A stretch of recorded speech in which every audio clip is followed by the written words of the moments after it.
Alrighty, what's up everybody? Peter Joseph here, once again for another video. Right here, on the main channel, Killer of Demons 669. Thank you all for watching, and as always, make sure you like the video, hit that subscribe button down below in the basement, otherwise known as the description box below on this channel and my other channels as well. Show me a love and support, leave a comment if you wish.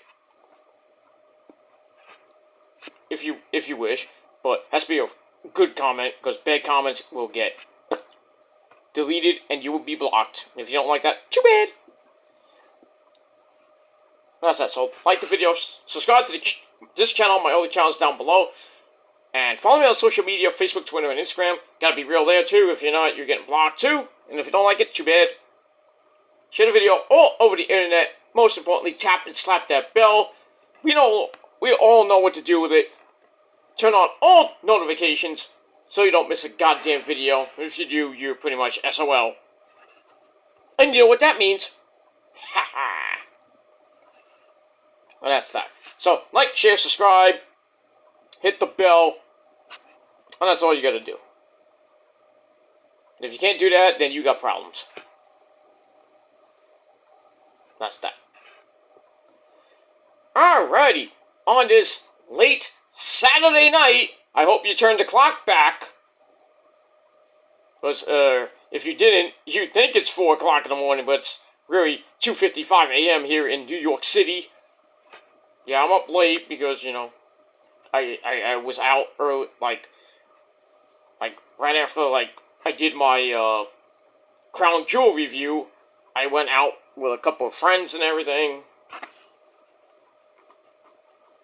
Just hung out, chilled, then came back, watched Collision on the replay on my DVR on the Rich Man's Cable. And then that was it. Took a little nap, then got up around 1 a.m. and then stayed up for a little bit, and then you know, as soon as it hit 2 a.m., it was 1 a.m. again.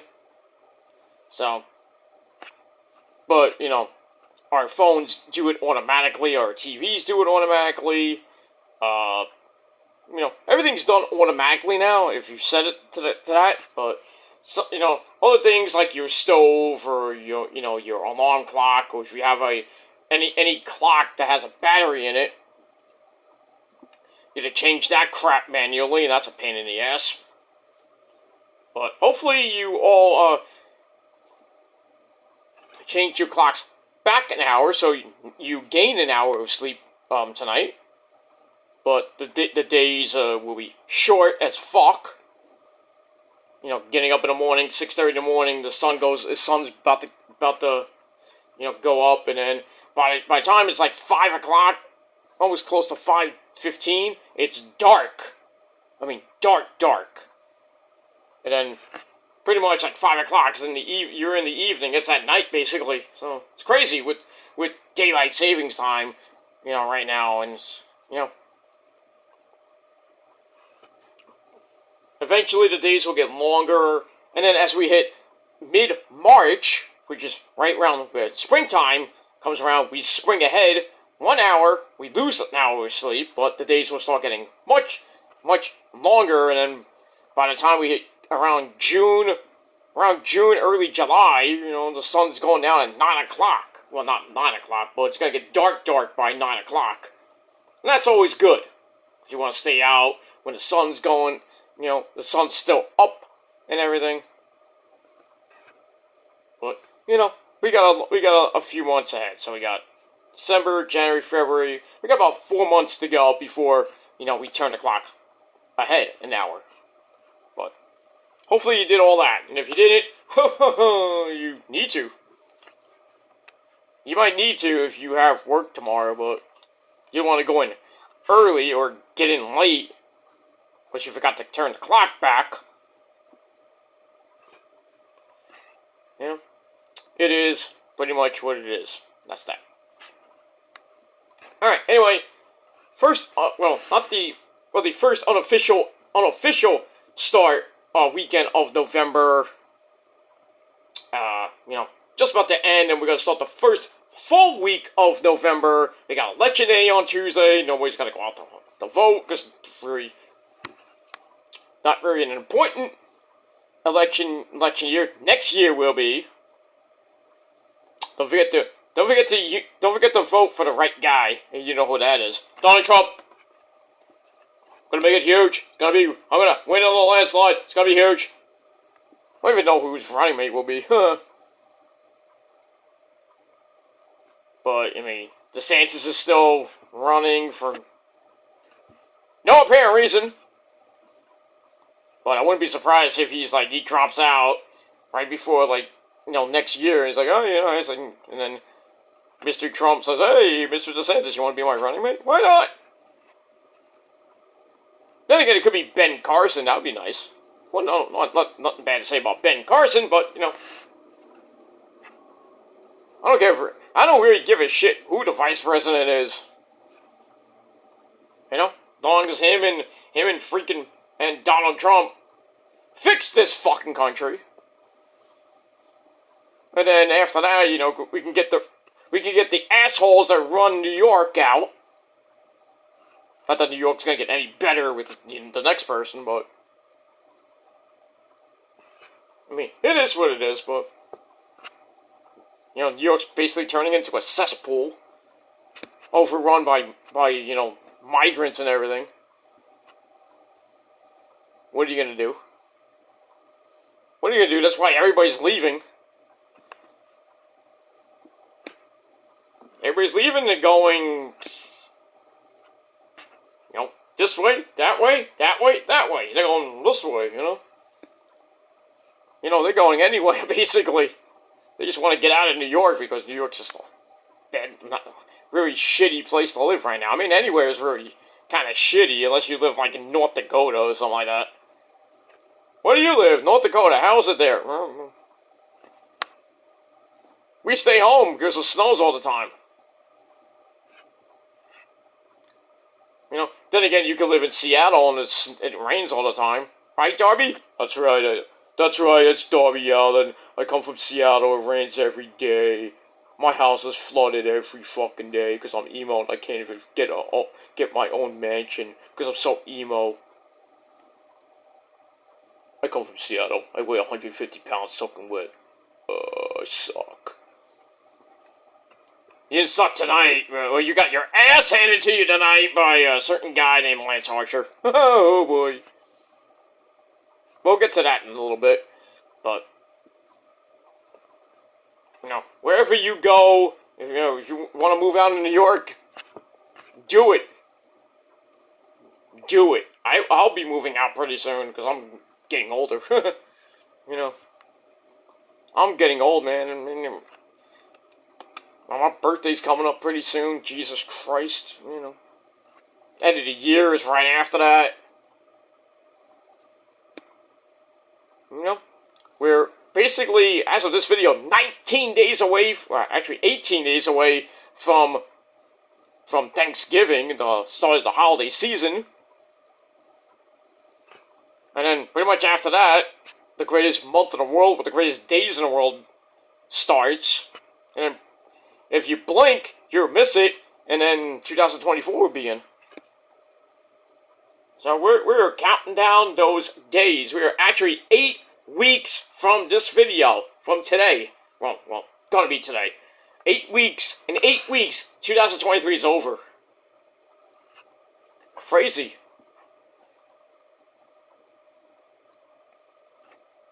Life moves pretty fast. You don't sit around and think about it. You'll miss it. Ferris Bueller taught us a lot. I'll tell you that much. Ferris Bueller, that movie, taught us a lot. And life does move pretty fast. You sit around and look around, you're gonna miss it. Call me sir, damn it! Ah, honey! Oh, sorry. Anyway.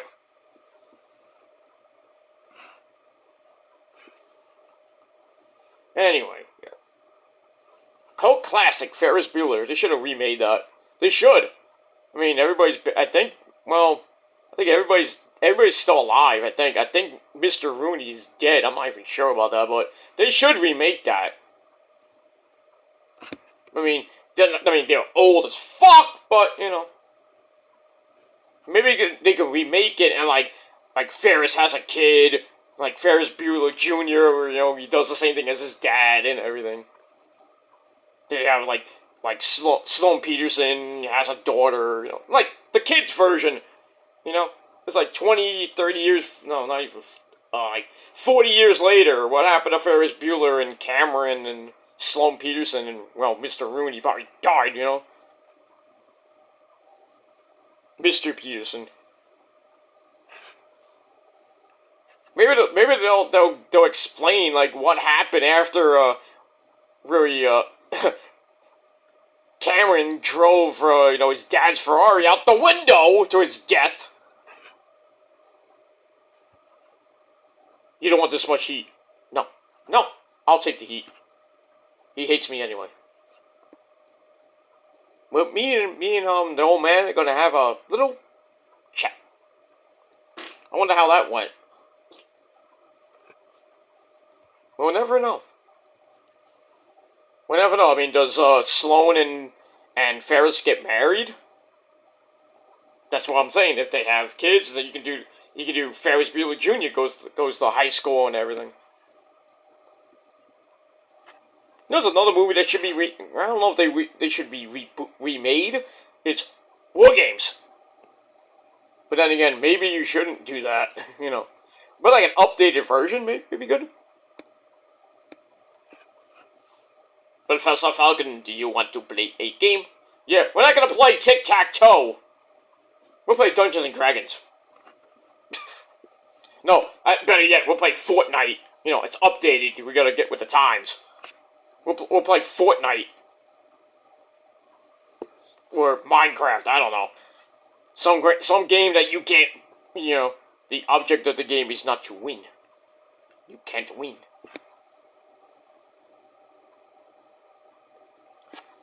Instead of global nuclear thermal war, we just all die. But yeah, that movie tells you a lot. I mean, the way the world is now. I said it since 2015 that we're gonna get global nuclear thermal war. Why do you think? I mean, those bastard Hamas bitches freaking wanna kill us. And I think, they're making threats and everything, and how how Homeland Security is, always had to be at DEFCON 4, or whatever DEFCON we're at now. Always had to be on heightened security. That's why, pretty much in a few hours, the New York City Marathon starts. They got a heightened security for that, because they're going over the bridges, and gotta worry about the holiday season, Christmas and everything, it's crazy. God forbid we get we get attacked on Christmas, that'd be great. But then I got protests going on all over fucking New York City and everywhere else, basically.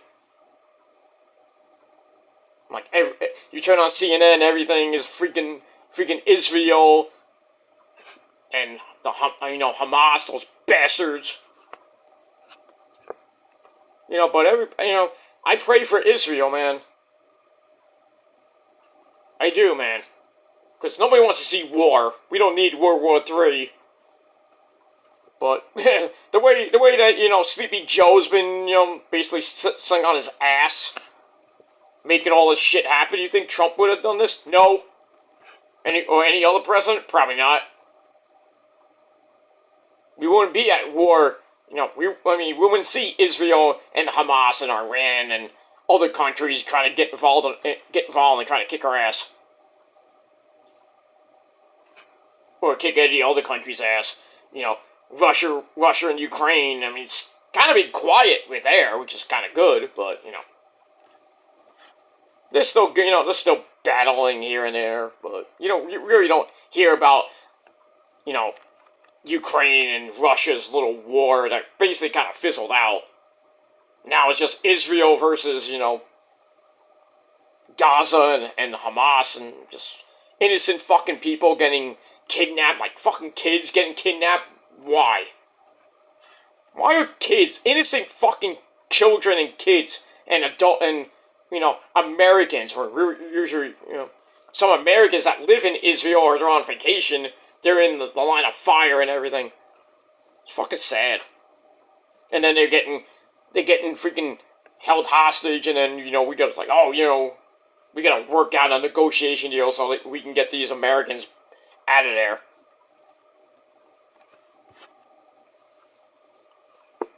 Just fucking sad, man. Fucking sad that there's still terrorism in the world, man. We didn't have we had more problems with ISIS and Al Qaeda, and now we got these freaking idiot Hamas douchebags. All these freaking leaders of Hamas that should be fucking shot in the head.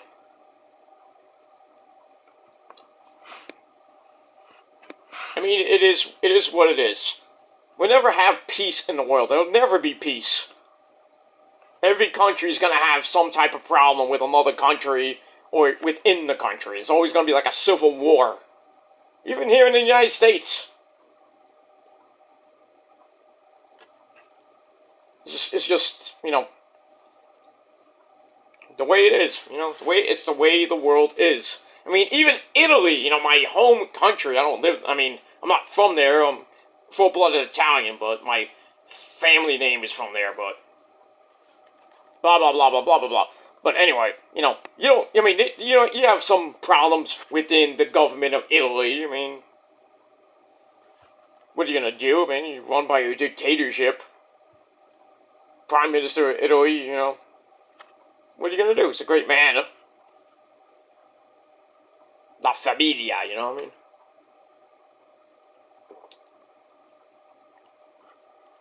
But anywhere you go, it's all fucked up. You got leaders that cannot lead. Joe Biden. Kamala Harris, you bitch. Get them out. I swear to God, if they get re-elected, I am going to flip my lid.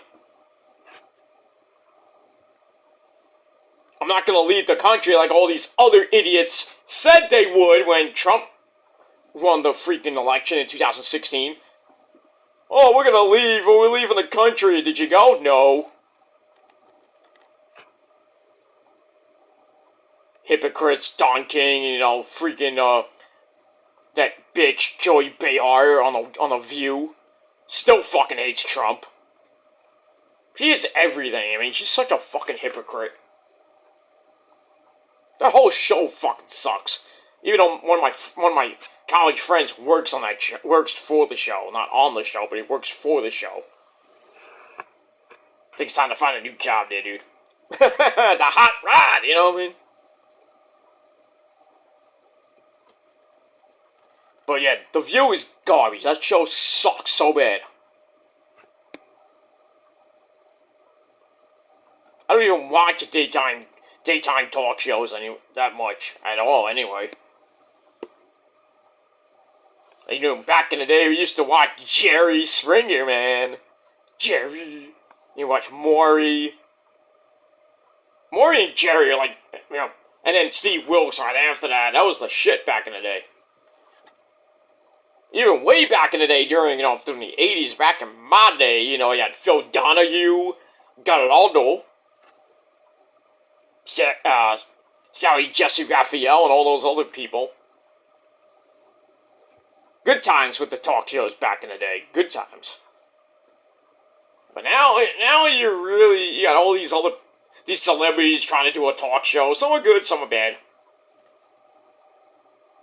Kelly Clarkson and Steve Harvey had a I don't even think he does it anymore, but like I said, I don't even watch afternoon talk shows.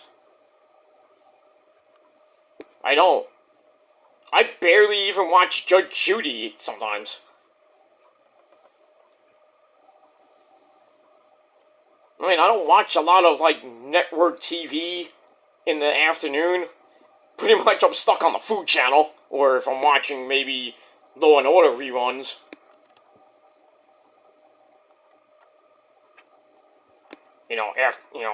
After my job, come home and watch some TV, have do whatever I gotta do. Put on the TV. Let's see what's on the tube. Put on CNN. Fucking Israel. Click. Get that off. Then maybe I'll watch some reruns. Watch something at least. Watch the Food Network. Like maybe I'll watch Guy Fieri or Chopped or Beat Bobby Flay or whatever show's on. Until wrestling is actually on. Or catch up on some stuff I have on DVR that I haven't watched. But that's all that. But it is what it is. But, like I said, Election Day on Tuesday, and then this coming Saturday is Veterans Day weekend, so we have to pay tribute to the troops. Thank you for your service, sir, madam. Keeping this country kind of protected. America, And then after that, we got Thanksgiving. So, 2 weeks from Wednesday is basically when they're gonna, at the Macy's, balloons get blown up. It's gonna be cold that day, too. Not that cold, but, I hope it's not that windy, but, it's gonna be a nice day, go out to Macy's in New York City and watch the floats, watch the parade. Then you see Santa at the end, and you know what that means, the start of the holiday season. Holiday shopping season. And there's gonna be everybody's gonna be at Macy's. Oh, we're gonna get the Switch, We're gonna get all these deals. Even though they don't begin till really midnight on Thanksgiving night, Black Friday, Everybody's gonna be out Black Friday. Those maniacs that go out at 12, 1, 2 o'clock in the morning when Black Friday sales are open, some stores are already open. Why? Can't you just open at a regular fucking time? Well, even though that's even worse because, you have the people camped out outside the fucking store, and then you have the maniac, as soon as they open,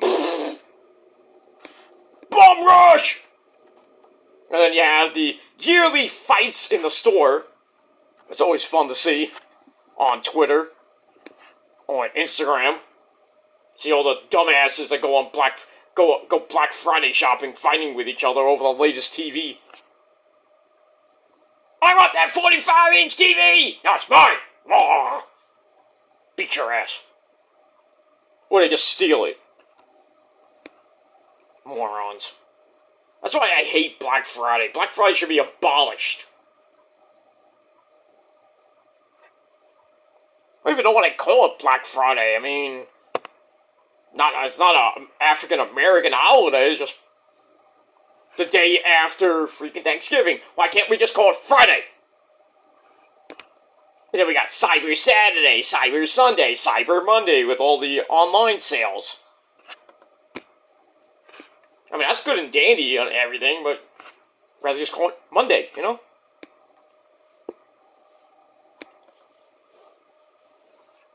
What are you gonna do? What are you gonna do? I'm not going Black Friday shopping. I'm not doing anything. You know what I'm gonna do on Black Friday? Wait till the Jet game starts and then watch SmackDown and Rampage. That's what I'm doing. I'm not gonna bother going to Macy's or going to Best Buy or whatever store to get a deal so I can start my early Christmas shopping. No. We wait a couple weeks, and then when there's not the Christmas sales, but the before Christmas sales get there, and then idiots will go out on Christmas Eve to get a last-minute Christmas gift.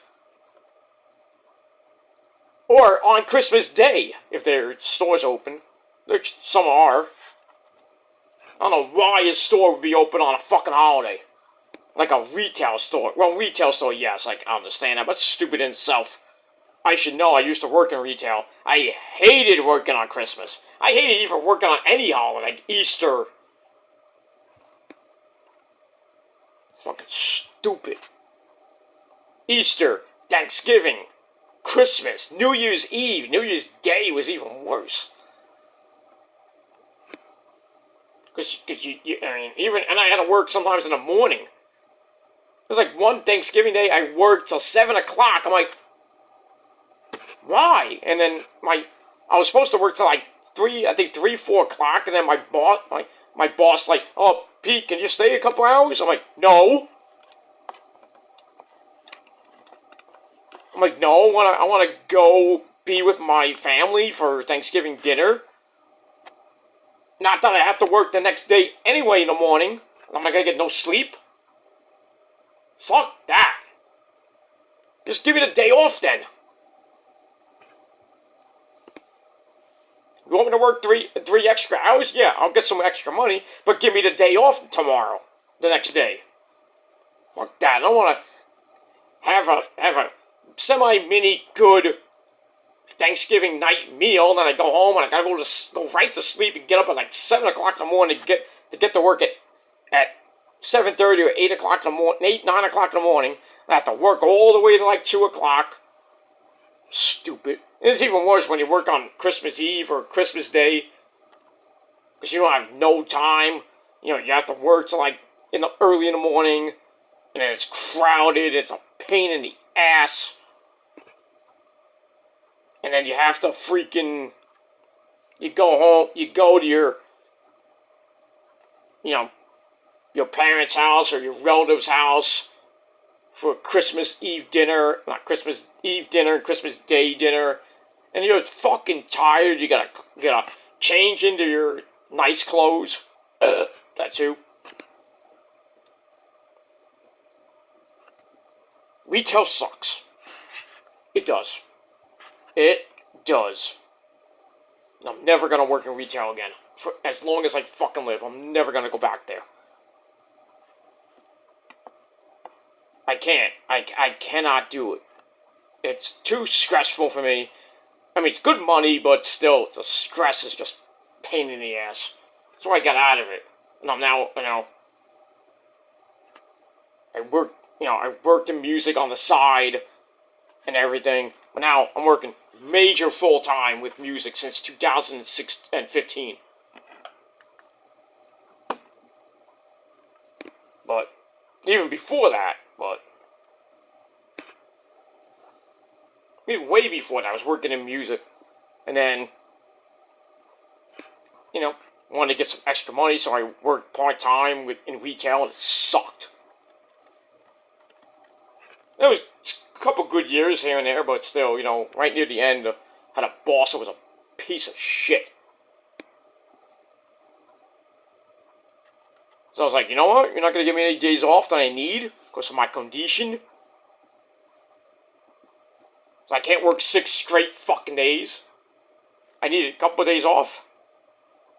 And I don't want to work like early in the morning. Even though I have to now, but I get used to it now.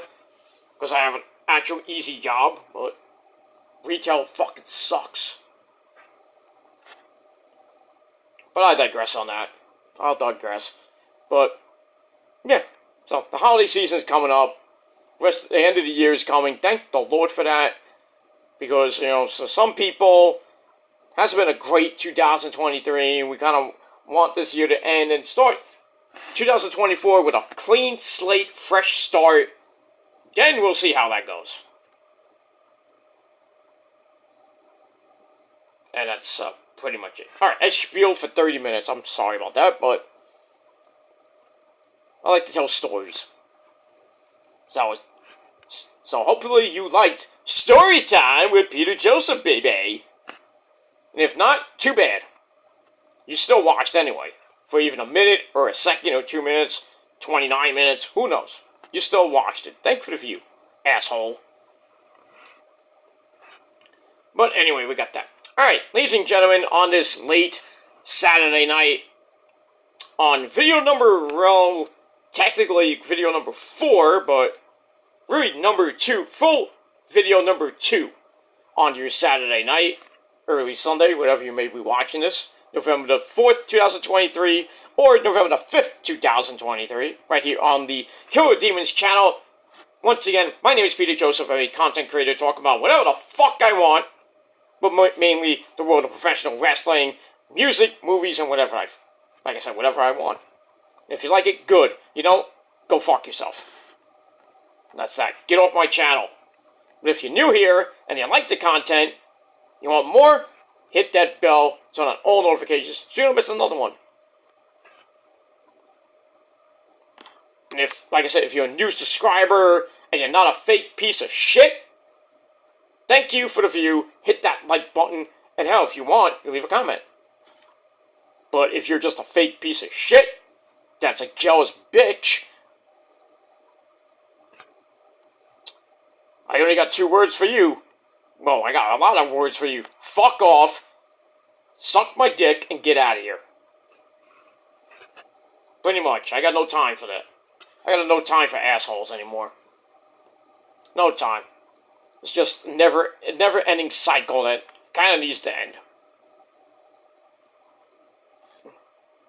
And pretty much, I'm just tired of being sick and tired. I'm tired of just going back on my word. And I kick myself in the ass every freaking time I say I'm going to move on. And I don't move on. And I try to move on, and then these people just keep instigating. I don't instigate. You guys do. So, you don't believe me? You do. I don't. If I leave a comment on somebody's video that they're beefing with somebody that I used to beef with, not instigating, it's an opinion. And if you don't like my opinion, well, fuck you and too bad, because my opinion matters more than you.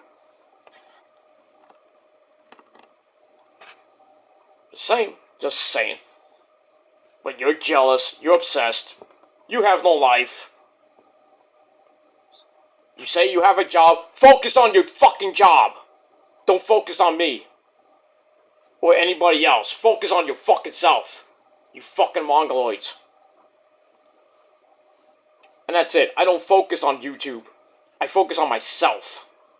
I focus on other things besides this cesspool of a website. I got better things to worry about. Meaning my life, my family, my friends, and other things that are not YouTube related. Because YouTube is basically, I've said this for years, is a hobby. YouTube is a hobby. I like coming on it to talk about wrestling and kind of interact with other people that love professional wrestling and music.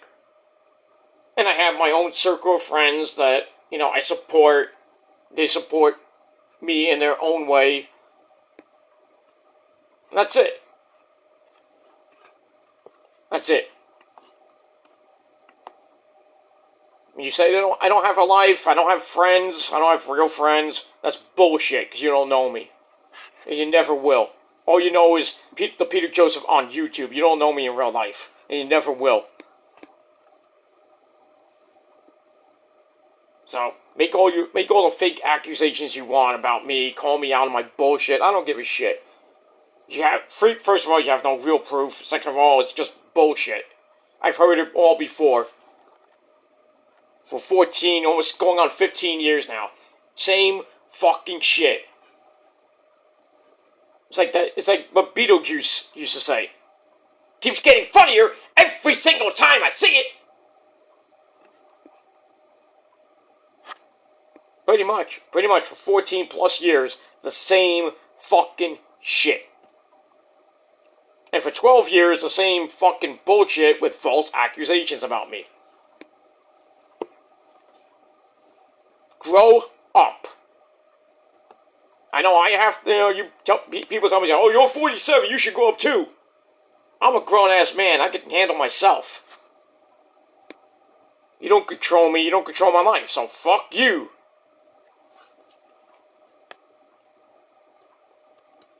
But it is what it is. You don't like me? I don't give a shit. But like I said, you don't know me from a hole in the wall all you know is the Peter Gilmore from YouTube. You don't know, the real me off YouTube. You don't know about my, You can't prove I don't have real friends. I do have real friends. I proved that so many times. It's just mind-boggling. You're always on YouTube. No, that's not true. That's not true. I go to concerts. I go to various wrestling things. I have a life. I have a social life. I go out almost all the time. I was out earlier tonight, so can't say I didn't go out. So and you can't prove I didn't go out. So, but I'm not gonna prove that I did go out to any of you fuckers. So go fuck yourself. That's pretty much it. Alright, I spiel way more than enough. So, alright. Ladies and gentlemen, on this late Saturday night, I hope you had a great Saturday, and I hope you have a great Sunday. And I hope you have a great upcoming week, and all that good shit. But right now, it is time on video number 2, and check out my other video, my Crown Jewel review in the description box below. I did do not one, but 2 reaction videos. One about, Solo Mibuki, Solo Sikoa, beating John Cena. Nobody saw that coming. And then, I wanted to do it, and I didn't do it. Kairi Sane, my second wife, has returned. Now she's back with her best friend in the whole wide world, that's Io, who retained over Bianca Belair. Thanks to Io, or thanks to Kairi. Bayley's not a happy camper. But all I gotta say about those 2 lovely ladies is, 2 more lovely ladies are gonna be joining them. And I think you know the other one, that's Asuka, but you don't know the 4th one, in the Black Lotus Triad. They're coming back. That's gonna be epic when they get Asuka. Asuka, Kairi, and Io fucking everybody up. And then the 4th person you will not see coming. And I know who it is. Oh, she used to be in NXT. And she's good friends with Io and Asuka. And Kairi too. I think you know her name. She's a ray of sunshine.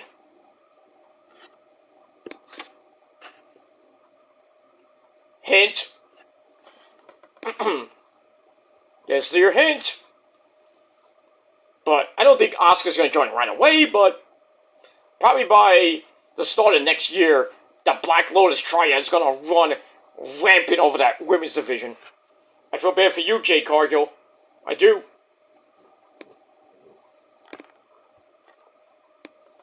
But that women's division going to be pretty damn good going into next year. God forbid, Tony Khan wakes the fuck up and signs Mercedes Moné. Maybe Mandy Rose, if she comes back to wrestling. She's kind of going on and off, coming back to wrestling. But if AEW can get Mandy Rose, they can get Mercedes Moné, maybe get some people from Stardom like Mina Sakamura, Miyu, Yamashita. We've seen Mina before, but not the other Mina. Mina Sakamura, we haven't seen her. I mean, she's in Stardom, but, if they could get Julia, that would be fucking epic. Or they could maybe bring in Camille Brickhouse. I mean, she was in AEW for like a cup of coffee, defending the NWA Women's Championship. I don't even know if she lost or won. I don't even know if she has it. I think she's still I don't even know if she has it. I don't even know if she does have it. Damn, she's holding it for a long time. But who she lose to, I don't know. But it is what it is. And yes, a DDP coffee mug. given to me on my birthday a couple years ago by the missus. And if you see my other mug, my Beavis and Butthead mug, given to me by one of my best friends, my longtime best friend John from California. Big ups to him. But, yeah. Good old DDP coffee mug. And there's no coffee in there. I don't drink coffee. We all know what I drink. But it is what it is. Alright, enough about that. But anyway, check out my Crown Jewel review down below in the description box over on the Peter Joseph channel, where you can watch my other 2 reaction videos. Like I said, with Solo beating Cena, and then another epic Roman Reigns video reaction.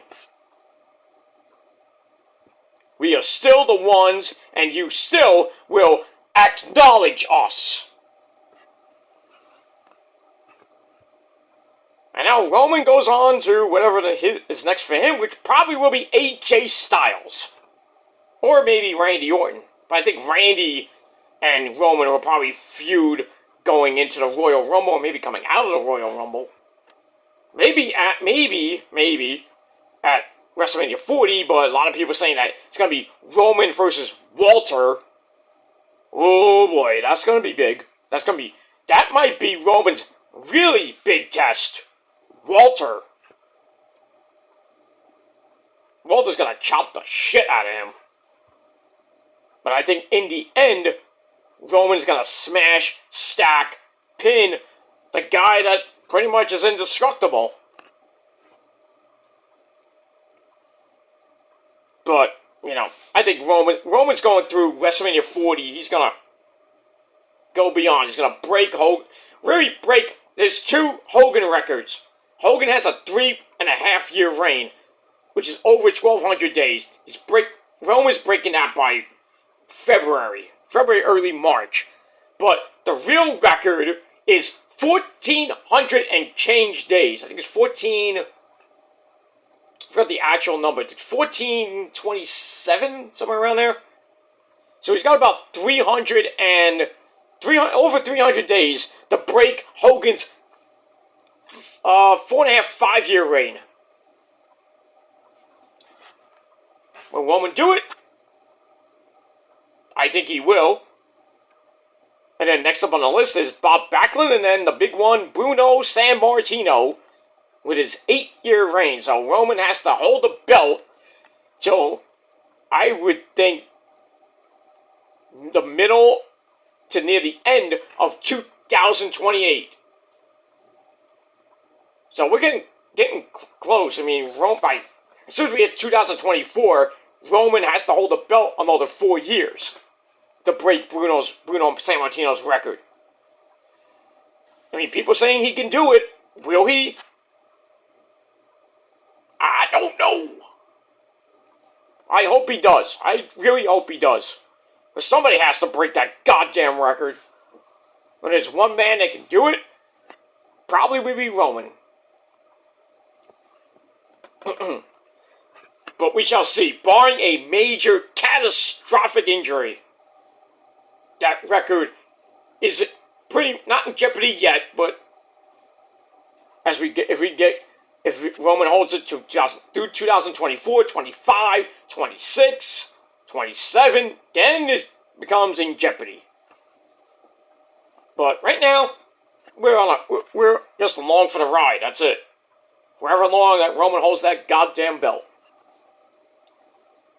But, like I said, I think his next feud is going to be AJ Styles.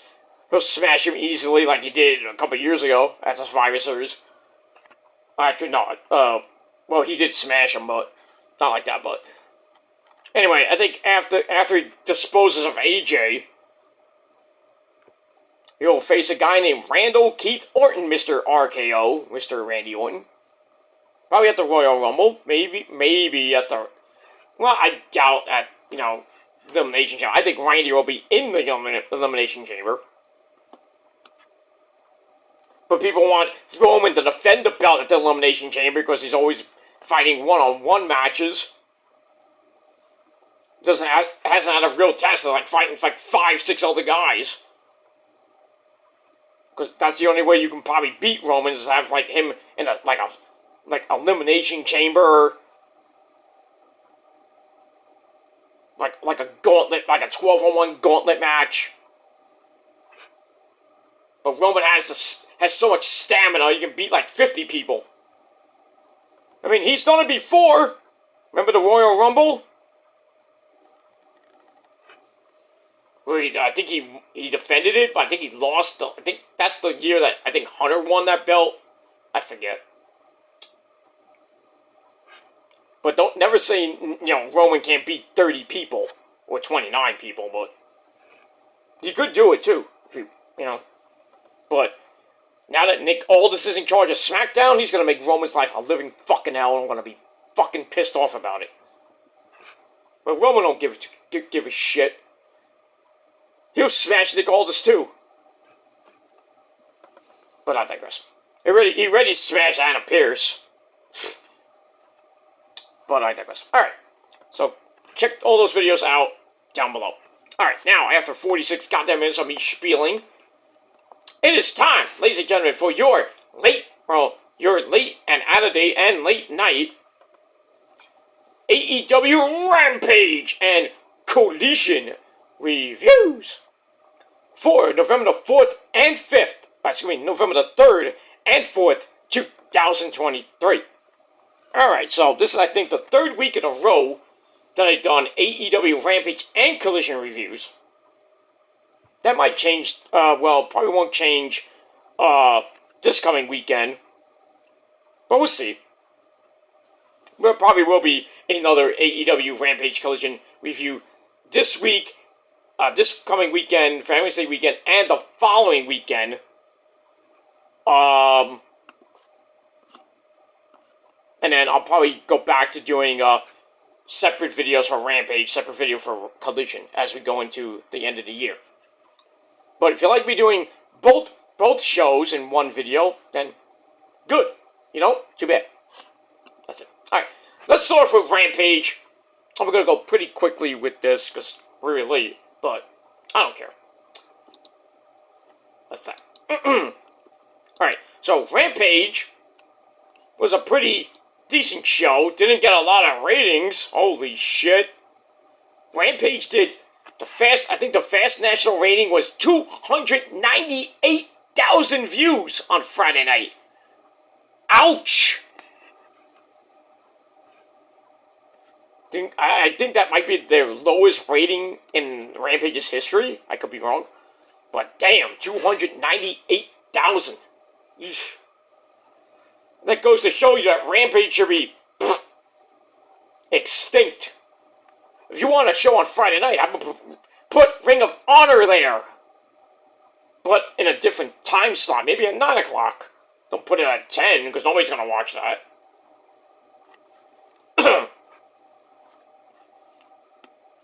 I mean, nobody watches Impact on Access TV, but now that TNA's coming back, I think a lot of people are going to watch TNA on Access TV, unless TNA goes to another network, which they could. I'll tell you, one company that might not be on TV, that's the NWA, because they did a very, very bad thing. They had a pay-per-view called Samhain earlier, I think this week or last week. They had a segment with my good buddy, one of the members of the Prophecy, Father James Mitchell. He's out with a bevy of women at a party, I don't know what it was. And then they show him kind of... He has a white substance in his hand, which people kind of thought was cocaine. It could have been sugar, who knows, or salt.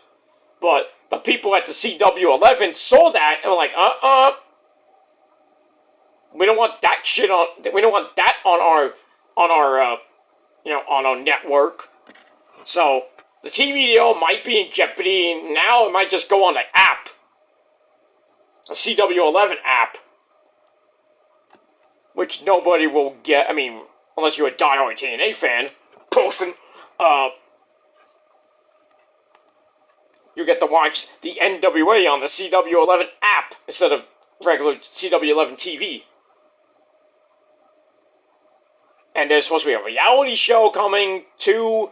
Don't know what's happening with that, but... I mean, I did see it. I did see a video of it. I thought it wasn't that bad. Just that the idiots at the CW11, you know, are douchebags. And we all know why. You know why. Angel. How dare you take that show off the air after 5 seasons? Really, it was almost after 4 seasons, but thankfully the fans made a petition to get a 5th season. They did a 5th season, started off with good ratings, and then they rushed to the end. After it was starting to get bad ratings, they rushed to get the final episodes of Angel done. And then that idiot David Bowie and ass says, I don't want to be portrayed as a 40-year-old vampire.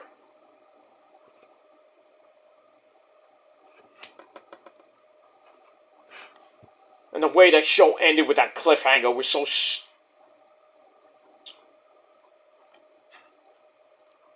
I remember watching that episode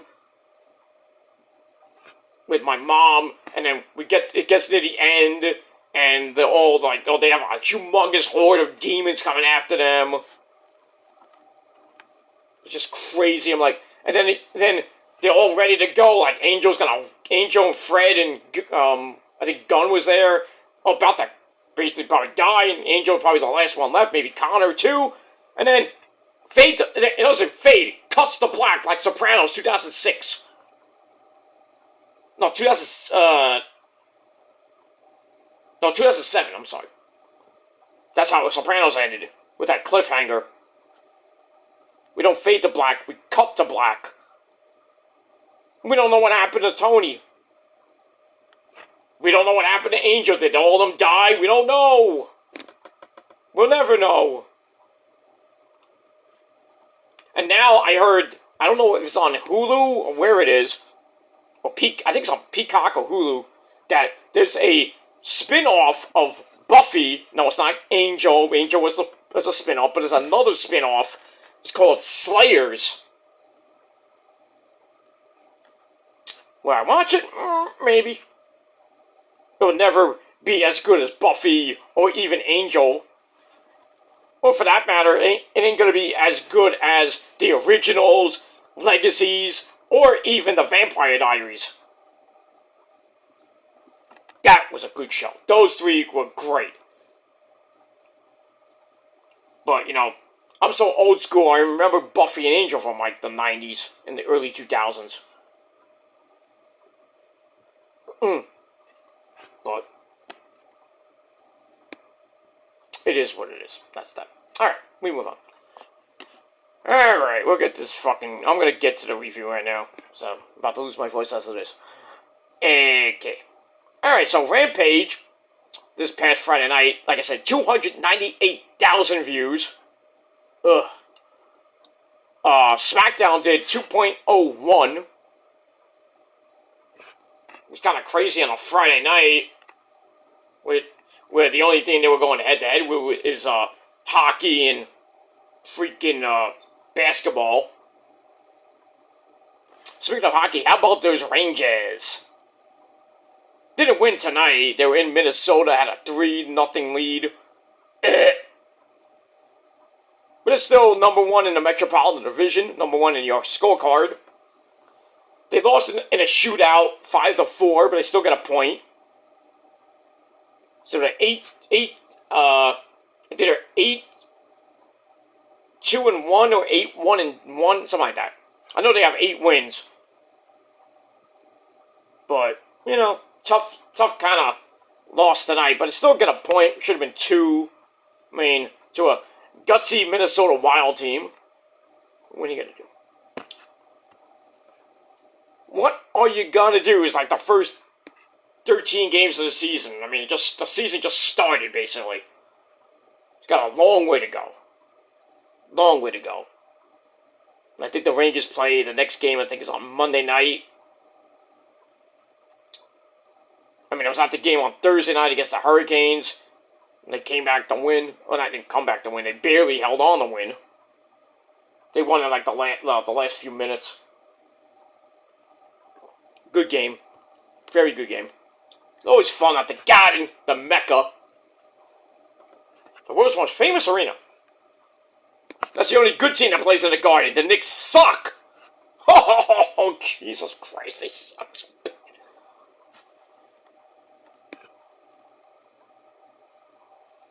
They really suck. They suck as...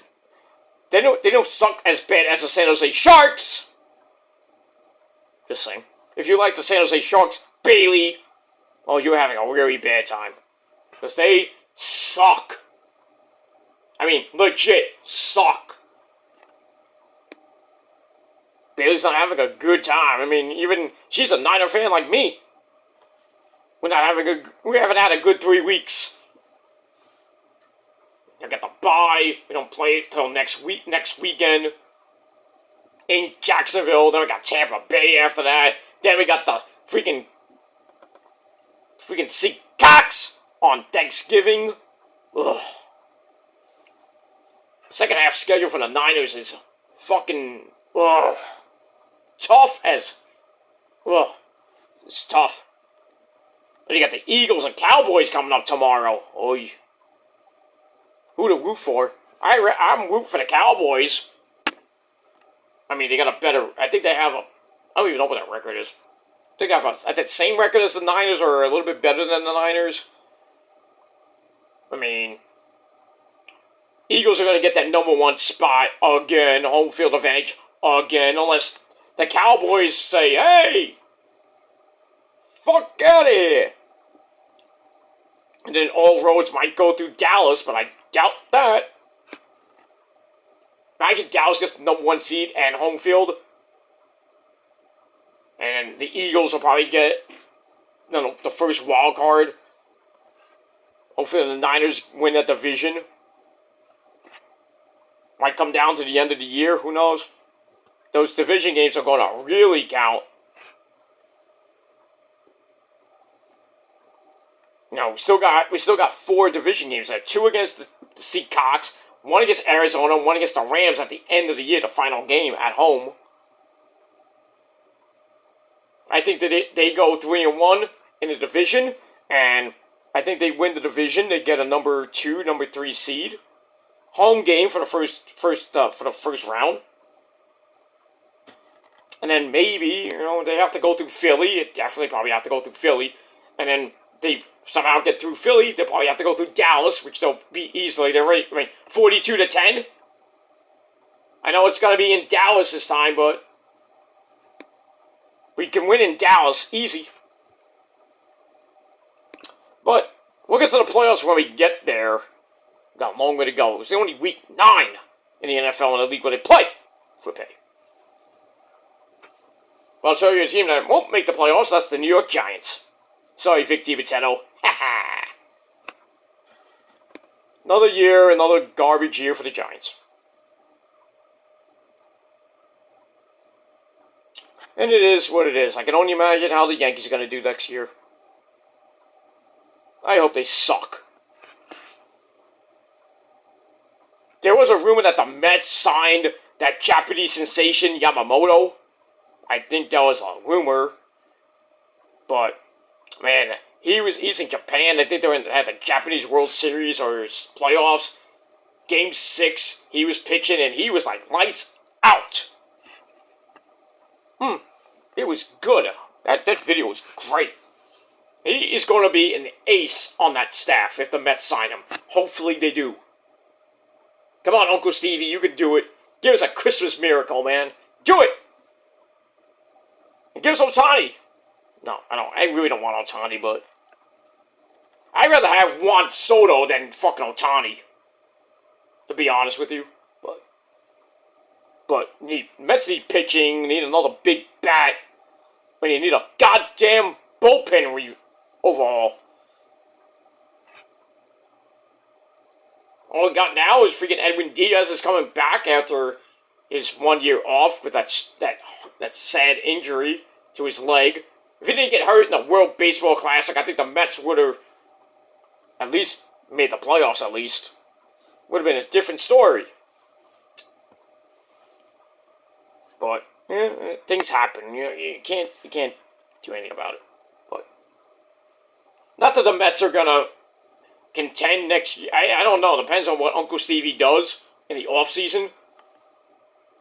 Maybe the Mets contend, but I don't think they're gonna maybe go anywhere like the World Series or anything. I think they'll contend maybe next year. I think really 2025 is gonna be the year they actually go full speed ahead. Hopefully. I think Stevie Cohen said, give us 5 years, we'll be a major contender. Well, we're in about to hit year 3. Tony Khan said that about AEW. How are they doing in the first 5 years of the company? They're doing pretty damn good. Doing pretty good.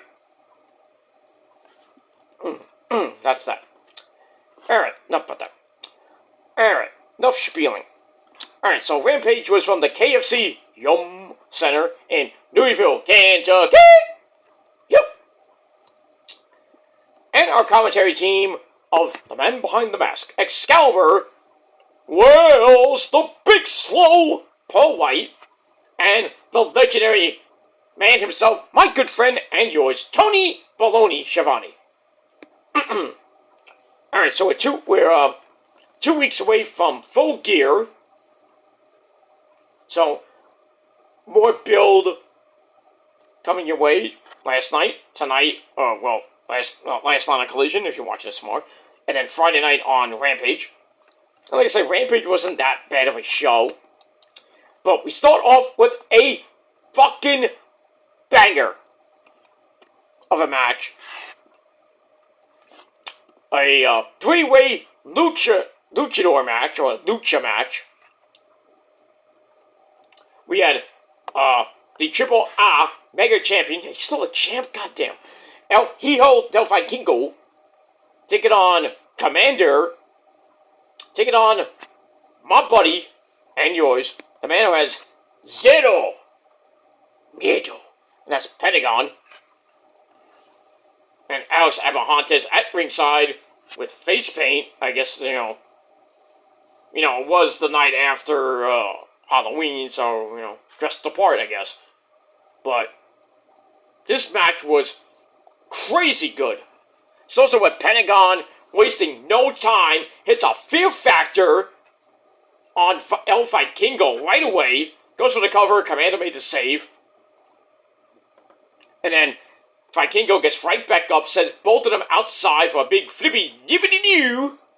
But then Pentagon sling blades him on the floor. Ow. We go back in. El Vikingo hits a very twisting flippy dippity doo springboard splash onto Commander. Pentagon gets back up with a big flippy dippity doo onto both of them. Followed by a gunshot chop to El Vikingo. And then Commander gets basically the same. I mean, I'd love to see him and Walter go on a chop fest, but I think we all know who wins that. Obviously. Walter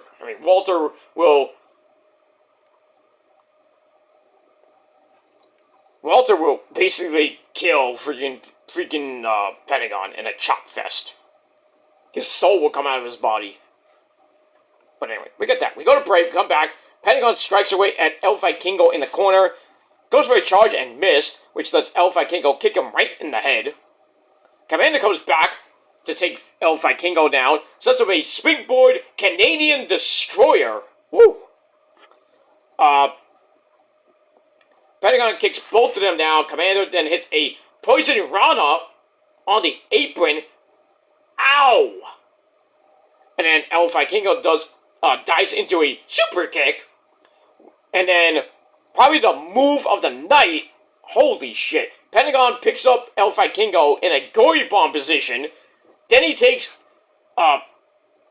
Commander, hits the Fear Factor Power Driver and a gory bomb special on the apron at the same fucking time. Wow.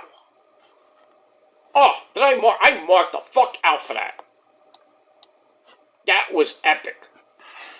Anyway, go back in. Pentagon hits a wicked spinning power slam to El Vikingo, who comes right back with a swinging rock bottom back on to plant Pentagon. And then he hits the 630 on Pentagon. Commander has to break it up.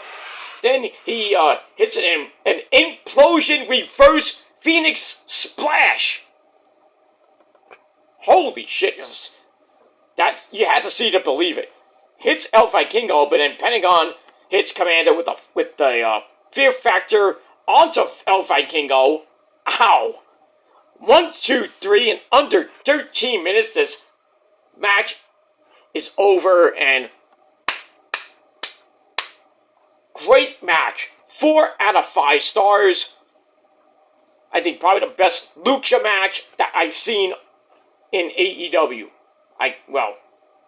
Besides the Bucks and Pentagon, the Stairway to Hell match, and then the ladder match in Ring of Honor, that where Pentagon and Phoenix won the Ring of Honor tag belts.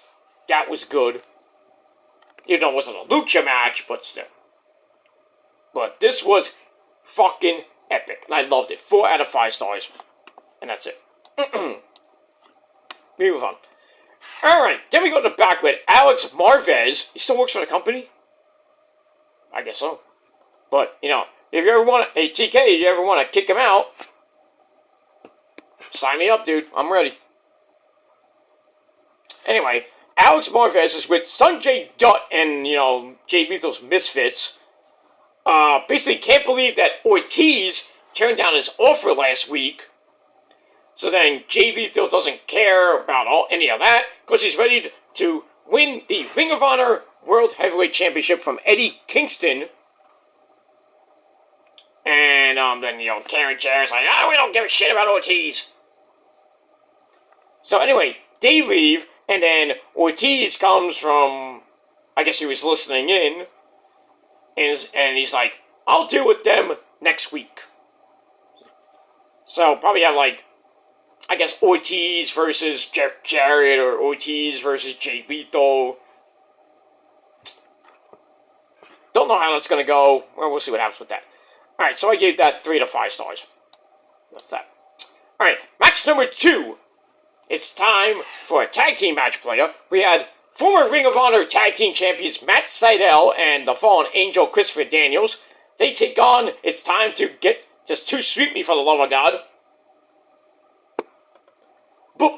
Bullet Club Gold comes out. Jay White, the self-proclaimed AEW World Heavyweight Champion, Rock Hard, Juice Robinson, and the Ass Boys, the Guns Up, Austin and Colton Gunn. So you get that. Match was alright. Goes back and forth. Let me get my notes. Where is it? Here we go.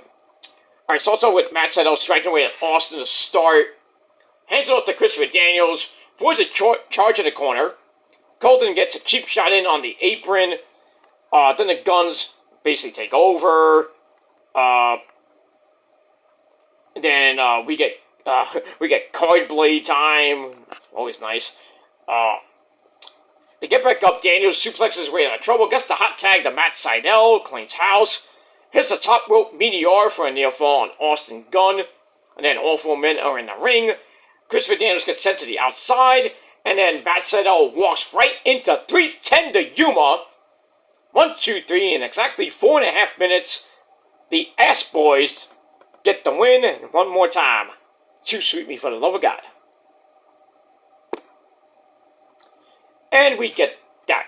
So, match itself was alright. 3 out of 5 stars. After the match, we get a post-match promo from, really the Guns, who basically promised to take the Ring of Honor tag team belts away from Mr. Maxwell Jacob Fartknocker on the pre-show. But what happened? I think it will. I really think it will. I think the whole thing with Max and...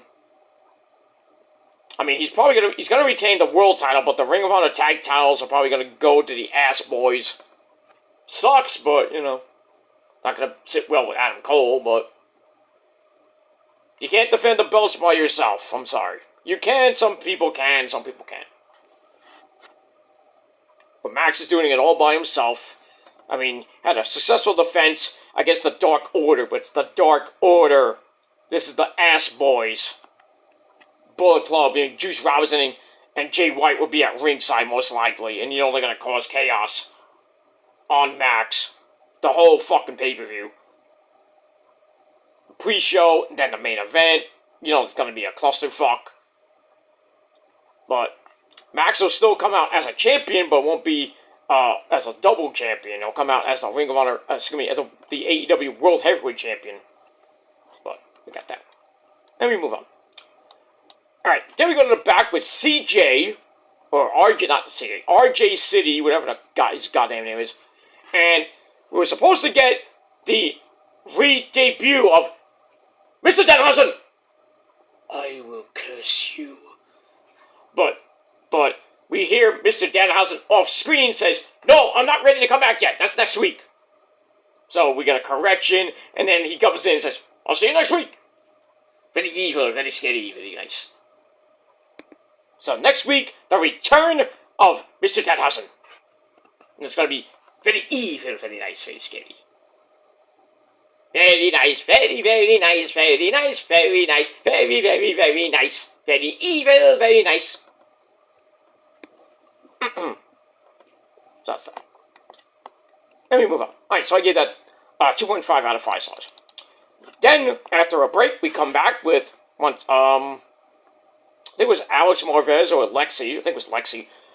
She has Ruby Soho and the ever-hot Soraya Knight Page.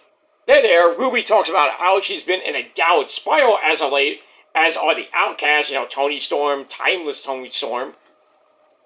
Blah, blah, blah, blah, blah, blah, blah. And then her, Paige losing the AEW Women's title to Hikaru Shida. Well, actually, to Shida. I was right. And Ruby getting her title shots and not winning, obviously. So, Paige tells Soho, tells Ruby to, it's okay, we're still the Outcast. I'm the better person than the Outcast. I'm, blah, blah, blah. And she's like, stick with me, kid, and you'll be fine. So then she leaves, and Ruby's like, hey, I'm older than you. I'm not a kid. Okay? Don't know what that was about, but okay. So we'll see what happens with Paige and Ruby Soho as we move on. Angelo Parker, who's actually going out with Ruby, lucky bastard. He comes in, offers his comb to Ruby because her hair's all messed up. And Ruby's like, don't even think about it. That sexual tension's still going on between them. And a real-life couple. But like I said, God damn you, Angelo Parker. Should've been me. But, congrats. Treat her right, and that's all I have to say. We move on. And then after that, Daddy Magic, Matt Maynard. You want to know how hard his nipples get? Just ask him yourself. He wants to know what the hell was up with that, and what was up with Parker on Dynamite when they couldn't even beat Chris Jericho and Kenny Omega. Parker's like, I don't want to talk about that right now. I gotta go to my boy Danny Garcia. Has a big match coming up in the main event against Trent. So I'm gonna go be with my friend. And then Matt Maynard's talk. Well, actually, it was Alex Marvez. He looks at Alex Marvez and says, what's going on with that? And Alex like,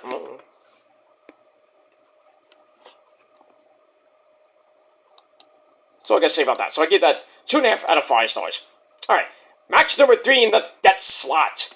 We got Marina Shafir coming out with the native beast, Nyla Rose. She takes on Sky Blue,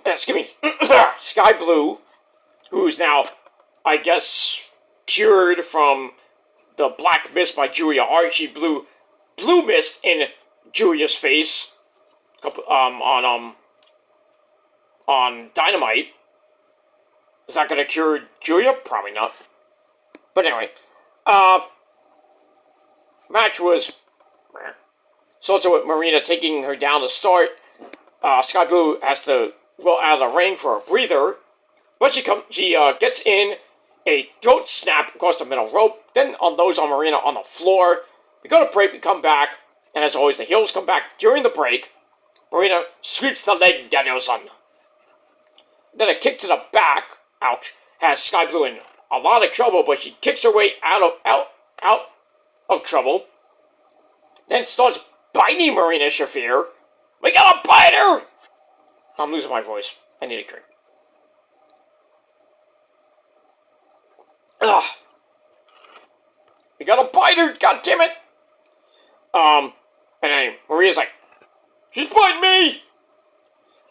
And then, Sky Blue hits a pair of super kicks. Then Code Blue, 1, 2, 3. Sky Blue gets the win in over 8 minutes. Match was alright. 2.5 out of 5 stars. So, Sky Blue is back to her winning ways. Now her, Willow, and Chris Statlander are kind of on the same page now. So we'll see what happens with that. And we move on. Alright, then we get a video on Darby Allin. How you doing? I come from Seattle. I suck. And his match coming up on Collision with Lance Archer. Then we get a promo for video for Daniel Garcia and Trent Beretta. It's time for the main event. So we get to Daniel Garcia and Trent Beretta. It was a pretty decent match. Not great, but still pretty good. Some mat wrestling to start. Then they trade some early near falls until Daniel Garcia hits a basement dropkick. Trent breaks up the dancing fool. Sends him to the outside for a middle rope moonsault. Then a bling buster on the floor. Ow. On Garcia. Garcia looked like he almost broke his goddamn neck because the referee was checking on him. But he was okay. We come back from break. Trent hits a superplex for a near fall. Garcia then snaps off a belly-to-back suplex. Trent then comes back with a half-and-half suplex into a Death Valley driver for a near fall.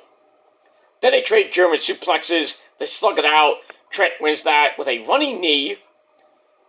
Then he hits a power driver for a near fall. Then they slug it out again with forearms. And then Daniel Garcia grabs his version of a power driver for a near fall. Then he makes Trent tap out to the crossface. So he gets the win in 13 minutes. Aha! Excuse me, I'm losing my voice tonight. I'm sorry, guys. But anyway, we move on. So he gets the win. Match, I gave 2.5 out of 5 stars. Then after the match, Daniel Garcia puts his big boy pants on, calls out MJF for a world title shot, which gets accepted for this Wednesday night on the program. And there's a big card on Wednesday night. Lots of good stuff. Red Velvet comes back to face Julia Hart. MJF against Danny Garcia. And we got, when I get to my Collision review, we got great matches. We got a Ring of Honor TV title match with some big beefy men slapping meat in that match. Whew. So, Wednesday Night Dynamite, the card looks great from Portland, Oregon. So we got that. So anyway, so he calls out MJ for a world title shot. He says, I'm the best professional red. And everybody was like, oh. He didn't say sports entertainer. But then he corrects himself. And that's basically it. So that's that. So that ends Rampage. And Rampage was okay. I gave it 6.5 out of 10 stars. And that's pretty much it for that. Alright, let's quickly go into, if we can, we go into Collision, which happened last night. So we'll get to that in just a second.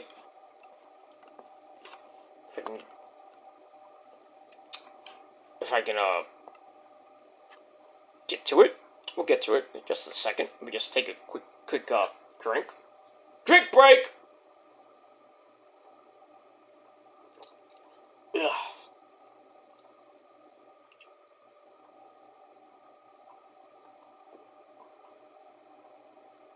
Man, I needed this drink, man. My voice is going. Sorry.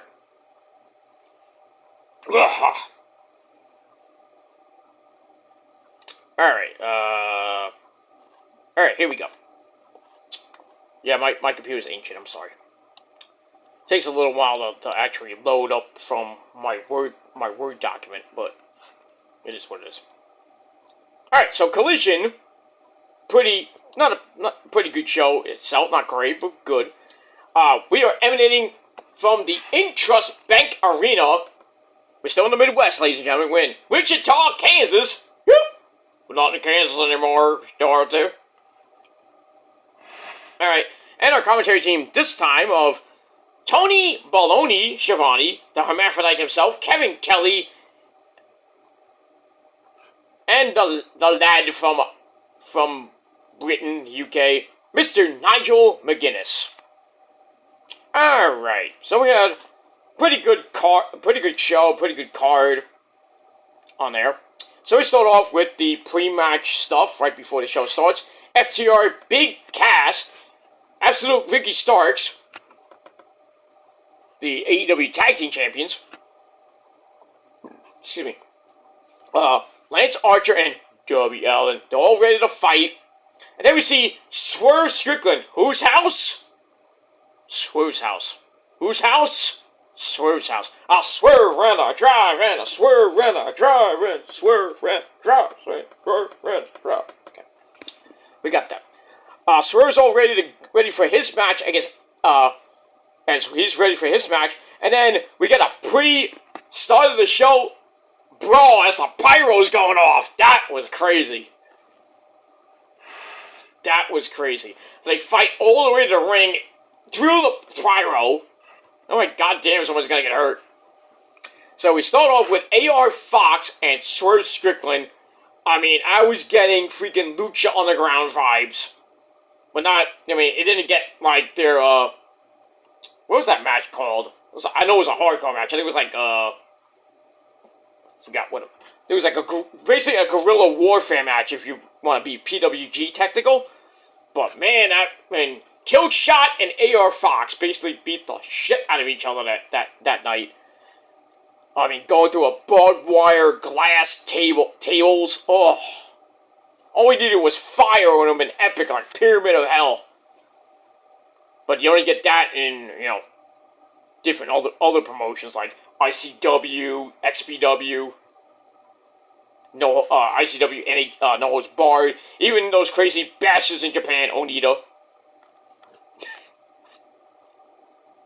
Onita's almost like, well, how old is Onita? I hope I can look this up. Alright, I'm not gonna I'll look it up on my other phone. Yeah, see? Got my other phone. Yeah, small. But it costs a lot of money. But I digress. Yeah, iPhone S. Not the iPhone 15. It's a different version of the iPhone. Alright, let me look this up. Okay.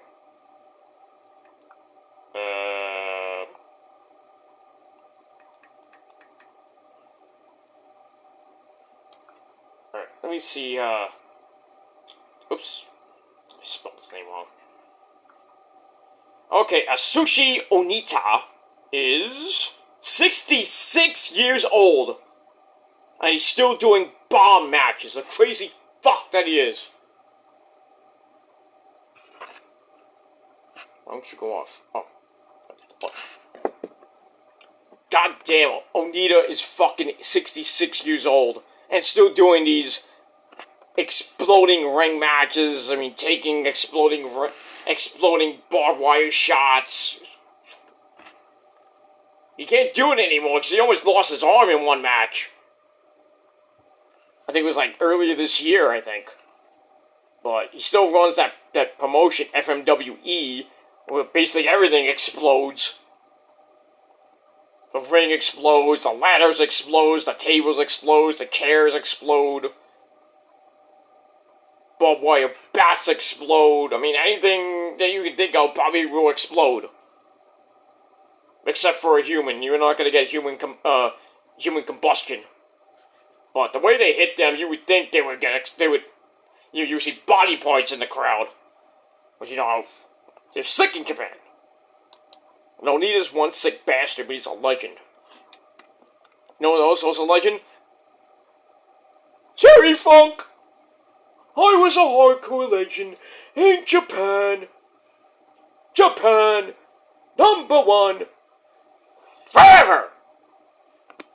Yeah, you had many wars with Onita, right there, Terry? Fuck that guy! Okay. Okay, easy. It's late. I don't want to, you know. But yeah, he had wars with Onita. Holy shit. Barbed wire bomb matches, like tag team matches he had with Onita. Or even teamed with Onita, too. Ugh. Those two are like... And Mick Foley, you know.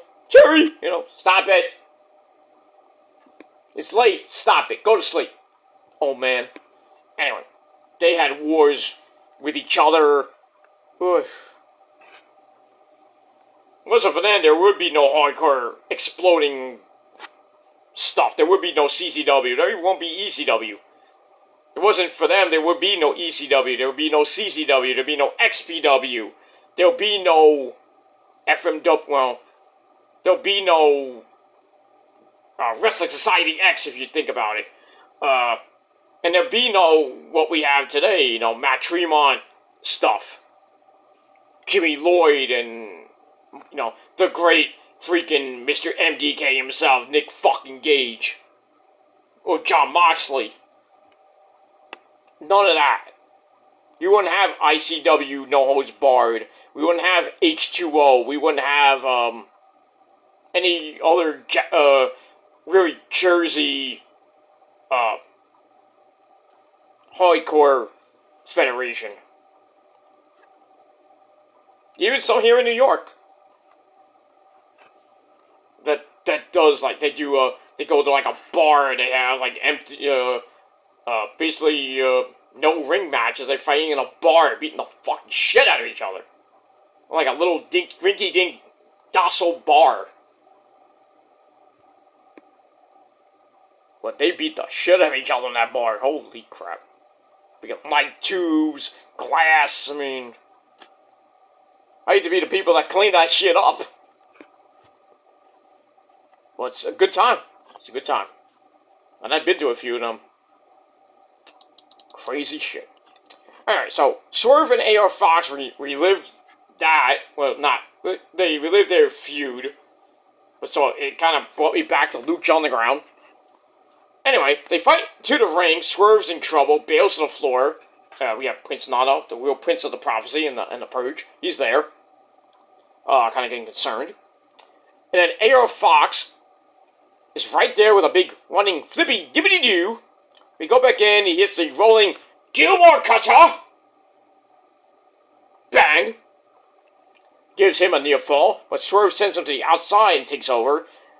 Then the rest of the Mogul Embassy, minus Brian Cage, because Melissa Santos probably about to pop. I don't know if she did yet, but she's about to pop baby number 2 out.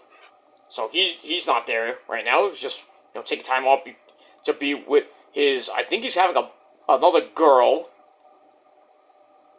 So, congrats to them, ahead of time. So the Gates of Agony come out. Prince Nana's doing the dance. He's doing the dance. So, Bishop Quan, not Quan, and Toa Leo, they come out. Swerve pulls AR Fox off the top.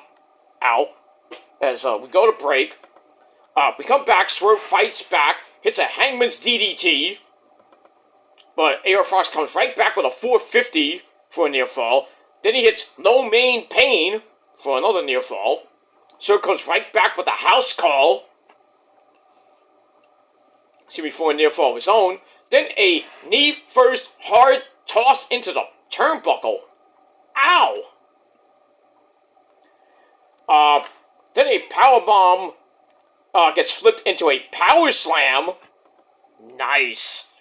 Sets up the Swerve stomp off the top. 1, 2, 3. Swerve gets the win in 10 minutes. Match was, I thought it was pretty damn good. So I gave it 3.5 out of 5 stars. And that's it for that. Ready. And my computer crashes. So we get that. I'm gonna need to take another drink real quick.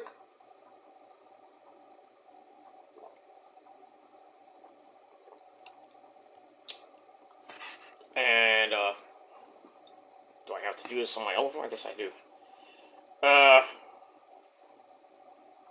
It's a good thing to have a backup. But let me get to the website. Let me get my notes on my, because I have my notes saved on my through my email. So get that.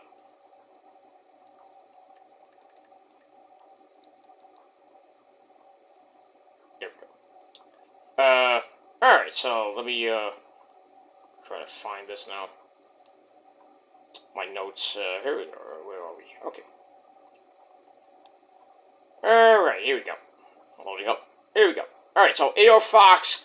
Actually, Swerve beats AR Fox in a banger of a match. 3.5 out of 5 stars. And that's pretty much it. After the match, the Gates of Agony are ready to go after AR Fox, but then FTR, Dax Harwood, and Cash Block Wheeler come out for the save. But then Ricky Starks and Big Cass, the AEW Tag Team Champions, come out to save the Gates of Agony. And then they come in and basically a 4-on-2 beatdown. And then La Facción de Ignobles come out. You know, Bruce, Jalistico, and Preston Vance, along with Jose Jalapeno on his stick. They come out, clean house. And then FTR kind of like wants a handshake, because they're going to be teaming up with 2 members of LFI in a tag team match with Big Cass and Ricky Starks and the Gates of Agony in a 8-man tag team match later on at the main event. So FTR offers a handshake, and basically LFI is like, fuck out of here. And then we see the House of Black in the crowd, just laughing it up. There you go. And we move on. Alright, after that, we get a video from, video about Daniel Garcia challenging MJF for the AEW World Title. That leads us to MJF with another epic fucking promo. He is yelling, he is screaming, calm down, Max. He's ranting about Jay White needing all the rest of the Bullet Club to beat him on Dynamite. I think it's MJF's first loss in a long time. Caught him off guard and pinned him. Jay White has been in wrestling twice as long as MJF, and he says, Jay White, you've been in the game for twice as long as me, and you're twice as stupid. So we get that, and then basically tells Danny Garcia and the Bullet Club that he's better than them, and you know it. So we get all that. And then we hear from Bullet Club Gold, Jay White and company. They start singing about MJF. How did they sing that song? It felt like a Christmas song, like pinning MJF, something like that. Anyway, they're bragging about, Jay White pinning MJF. Then they say they're taking a break from Collision, and they're going to be back on Dynamite with another world title elimination match. So, Jay White's facing Pentagon. No, not Pentagon. Who's he fighting? I forget. I know Jay White's going to be there, but I forget who he's fighting. But I think it's gonna be a banger match, but we'll see what happens with that. Alright, so I gave you all that 3 out of 5 stars. We move on. Alright, then we have Alex Marvez in the back with an awkward promo from Kip Sabian, the Kiefer Sutherland of AEW. Basically looks like Kiefer Sutherland from The Lost Boys. Great movie, by the way. He's all mad about Mark Briscoe, the funky chicken. Reach for the sky, boy! Coming back last week and beating the fucking shit out of him. So then he tells Mark, you find 2 other partners, and you will fight me and my partners, and out comes J.D. Drake and say his name, and he appears, I believe in Anthony Henry. So they come in, and now they're called the Sex Stallions. Really now. Okay. Let me say that as Cardi B. Okay. So I get that. So I get that 2.25 out of 5 stars. And then we move on with that. Alright, I got my actual notes back from on my main computer. Well, keep that there, just in case. Alright, so get that. Alright, then we get to our next match, another tag team match.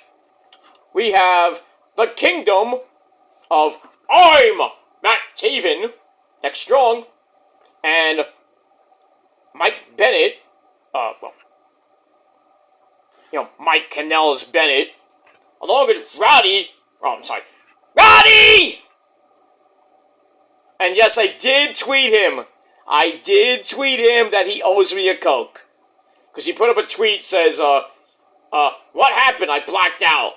So I put the and I tweeted him saying, you owe me a Coke from Final Battle 2012. Pay up. I bet you he blocked me.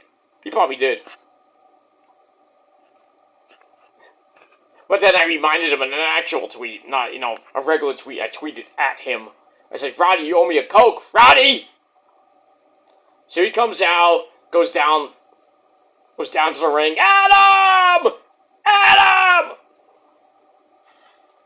So anyway, the Kingdom were in a squash match, 77-second squash match, against Brixton Nash, no relation to Kevin Nash, and James McGregor. Never heard of these guys. They look familiar, but anyway, so Roddy, he comes out, interrupts Dasha, introducing them. How dare you? Complains about the lack of being next strong. So then, Matt Taven and Mike Bennett go in the ring to beat the fucking shit out of them. Then they hit the spike pound driver on this poor sap named James McGregor. 1, 2, 3, and 77 goddamn seconds, the match is over. You know how Tony Khan those squash matches. So I gave it 2.25 out of 5 stars. After the match, we get a beat down, and then Roddy miraculously jumps out of his wheelchair to hit a sick kick on Brixton Nash, who tried to come in. For what reason, I don't know. He hits that, the crowd's going nuts. And then he's like, oh shit! And then he falls down, and then they have to get put back in the freaking wheelchair and then wheeled up the ramp. Then he starts screaming again, Adam! Adam! Roddy! You owe me a Coke, bitch! Please tweet Roddy that he owes me a Coke. Please, at whatever Roddy's Twitter handle was. Or hit him up on Instagram, if he has an Instagram. But please, hit him up on social media and tell him that Peter Gilmore, was at Final Battle 2012. And Michael Elgin sent him into my freaking section where I was sitting at with you-know-who and dropped my Coke. Shouldn't have had it on. It's my fault, but I shouldn't have had it on the floor, but still. He owes me a Coke anyway. So tweet him and say he owes me a nice good cup of Coke. But that's the thing. Let me move on. We get that. Alright, so 2.25 out of 5 stars for that. Then we get a video on Christian Cage recruiting Nick freaking Wayne. Okay. Get that. Alright, then we go to the back with Alex Marvez, who has the funky chicken himself, Mark Briscoe, who's happy to be back in AEW / Ring of Honor. And trying to find out who his partner's going to be. But then FTR come in and say, hey, we'll work double duty tonight. We got the main event 8-man tag team match. But we'll team up with you against, the Workhorsemen and Kip Sabian. And so Mark's like, I appreciate you guys, much respect, but I have two people in mind who are, well, I'm not gonna, he's like, so FTR was like, okay, we're cool. Good luck out there. We're gonna get out of here. So they leave, and then Alex Marvin is like, well, can you divulge on that? And Mark is just, cannot divulge that information. And he's like, really, like, cannot divulge that information. It's very, he looked very funny doing it. It was kind of cool. So, glad that Mark is back. He has a tattoo of the number 13 on his neck, symbolizing the 13 tag team titles he's won with the great Jay Briscoe. And he has I think a picture or some type of tattoo of his brother Jay with 84 to 23 on it. Because Jay Briscoe was born in 84, he died this year. It's just not that was a sad day, even more sadder than Bray Wyatt dying this year. Hasn't been a good year. Hasn't for wrestling.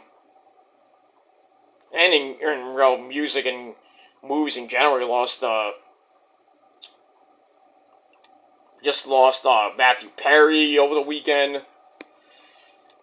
Lost a lot of good people, my friends. A lot of good people. And that's that. Alright, so see what Mark does and who his partners are going to be coming up. So I gave that segment, that promo, 3 out of 5 stars, and that's it. We move on. Alright, then we go back to the ring. We have the Murder Hawk Monster, Lance Archer. Everybody dies! Well, he's about to kill the man that likes to be killed, and that's Darby Allin. How you doing? I'd like to be killed. I come from Seattle. So, we had that match. We had the return of Jake Roberts. They finally got him out of DDP's accountability house. So Jake Roberts is there. So it's also it was a pretty decent match. It's also with Darby striking fast and furious to start, but Lance Archer then hits the bounce! Period. Sending him and really launching Darby out of the ring. Not as good as Monty Brown does it, but still. Anyway, to go back in, Archer goes for old school. You're not the Undertaker. Stop it.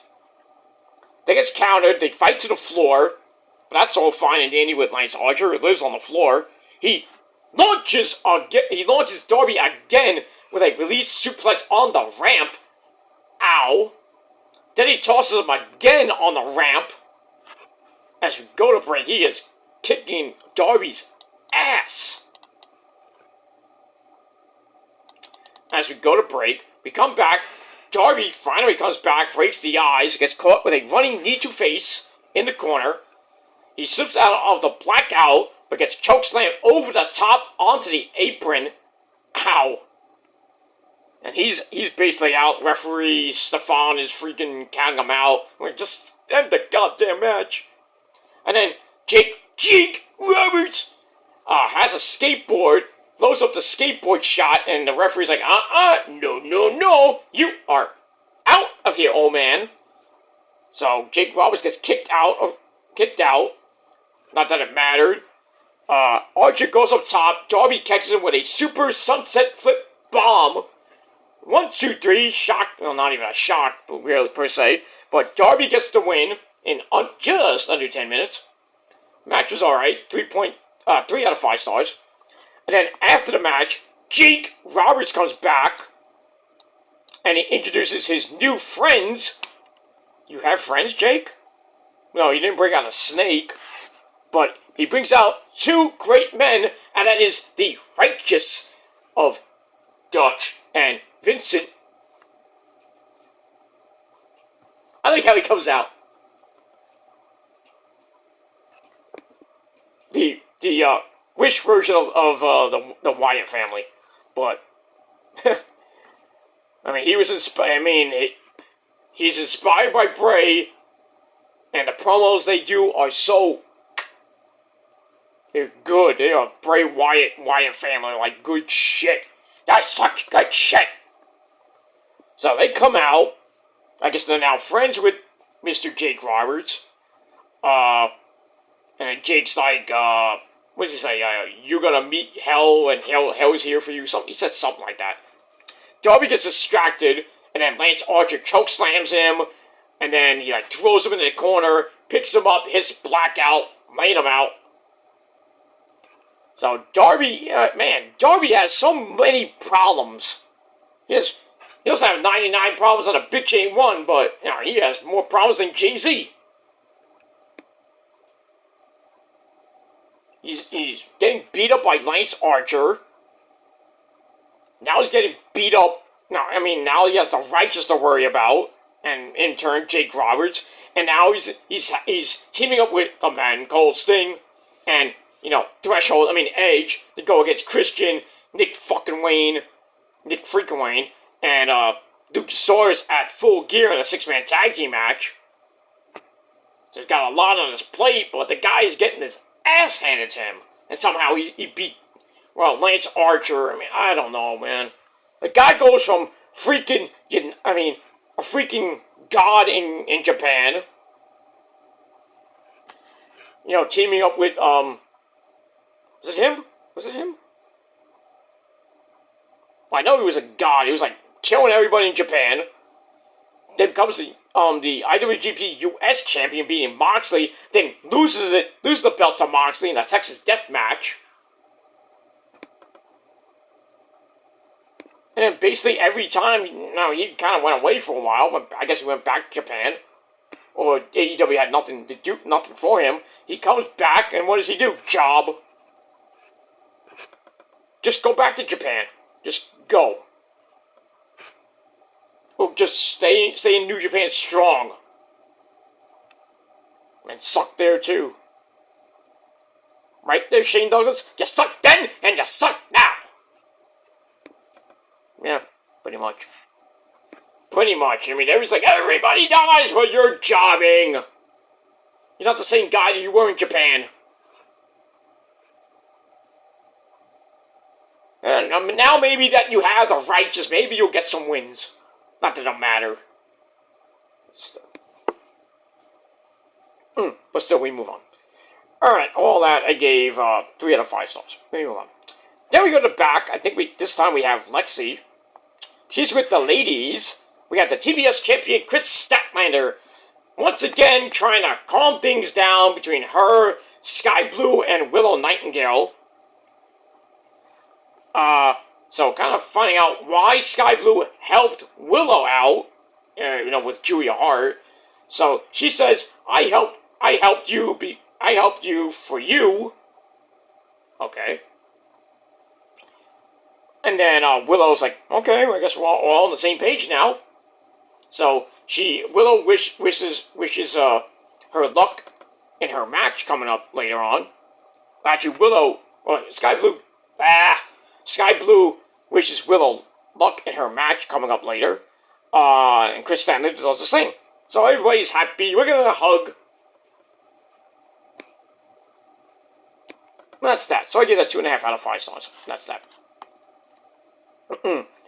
Alright, then we stay in the back with this time with Alex Marvez. He has another Alex Abrahantes.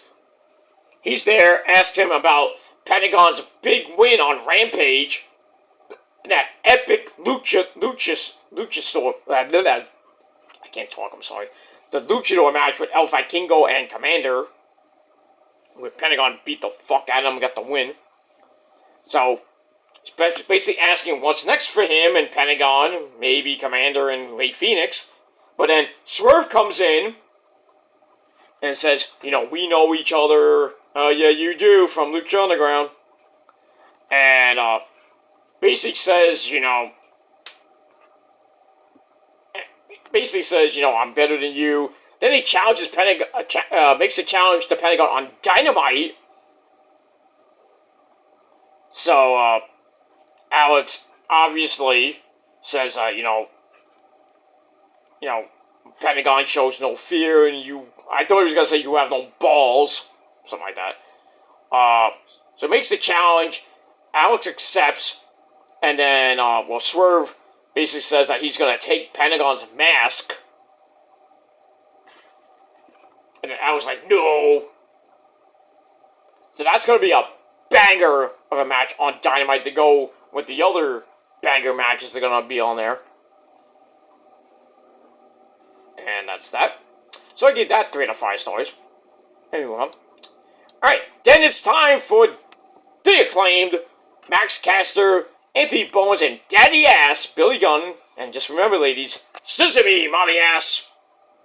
So it's time to celebrate 69 days as Trios champions, so we're all going to 69 each other. Stay away, guys. Get out of here. Don't go that way. But ladies, you can 69 all day. All night, too. So anyway, Billy Gunn knows all the fan signs in the crowd.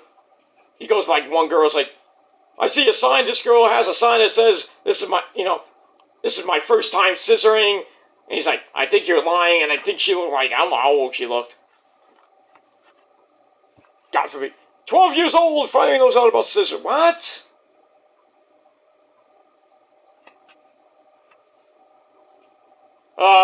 Yeah.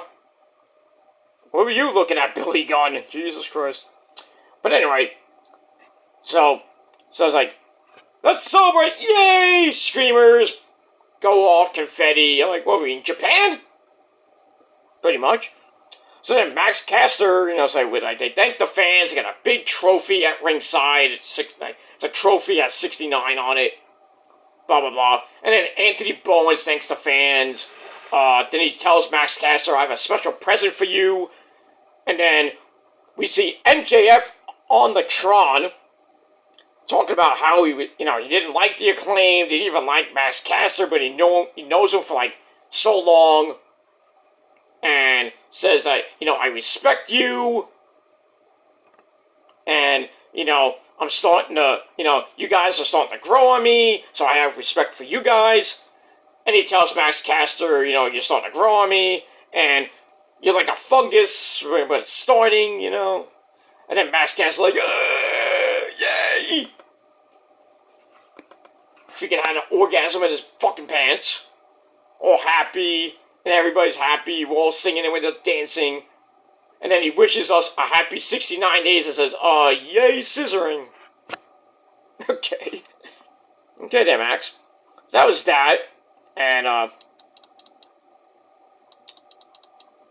Max Caster looks like he won the lottery.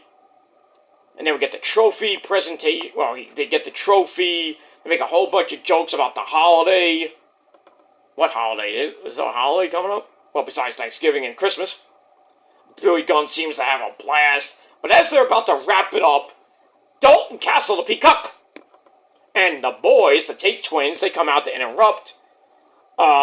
They grab the trophy, and then Kevin Kelly's like, you idiots! Hand it back!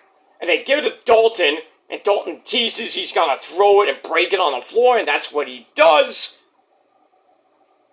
Dalton, come on. Come on. So anyway, that leads us to a impromptu trios title match. So we have the Acclaimed and Billy Gunn taking on Dalton and the boys. Wasn't much of a match, per se. Under 6.5 minutes. Dalton got a couple moves in. Not much.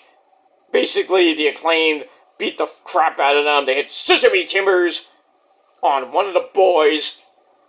Into a Famouser, into the Arrival, into the mic drop. And then basically, almost 6.5 minutes later, the Acclaimed retained the trios titles. Now we're on day number 70. So, we'll see what happens with them. But, pretty much the match was kind of, eh. So, I gave it 2.25 out of 5 stars, and that's it. Alright, then we go to the back, where we see Andrade is in the back talking about CJ Perry, Lana's proposal that she had about a week or two ago, and the threat from Miro and everything. So basically Andrade's like, I handle my business by myself. I don't need CJ, I don't need Miro, but I'm going to give CJ her answer next week on the program. So there you go. And we move on. So I gave that 2.5 out of 5 stars. And that's pretty much it. I'm getting tired.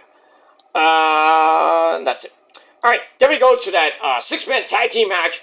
Kip Sabian, say his name, and he appears, Mr. Anthony Henry, and J.D. Drake. They take on Mark Briscoe and, well, we have, what's that team called? Limitless Nightmare? Nightmare Limitless, whatever they're called. Dustin Rose, not Dusty Rose, Dustin Rose, and Keith Lee. So, basically, kind of another squash match, 4.5-minute match. Keith Lee comes in, powerbombs Kip Sabian on Anthony Henry, then tags in Mark Briscoe, comes off the top rope with Froggy Roll. 1, 2, 3, they get the win, and the match I gave 2.5 out of 5 stars. And that's pretty much it. Nothing to see here. After the match, Mark gets on the cuts a promo and says, I've been watching while I was injured, and now I see an imposter, which is Jay White, running around with a title that's not his. So then he challenges Jay White to put up his title shot at Full Gear this Wednesday night on the program. And I think we know who wins that. Jay White's not going to lose that. I mean, I would love to see Mark Briscoe get an AEW title shot against MJF. I would love that. But reality, logic, Jay White is going to win the match with help from the Ass Boys and Juice Robinson. It's going to suck. So, Jay White, he doesn't get a title shot. I mean, gets a chance at a title shot, but, can't win. I mean, can't really win the big one yet. But he will.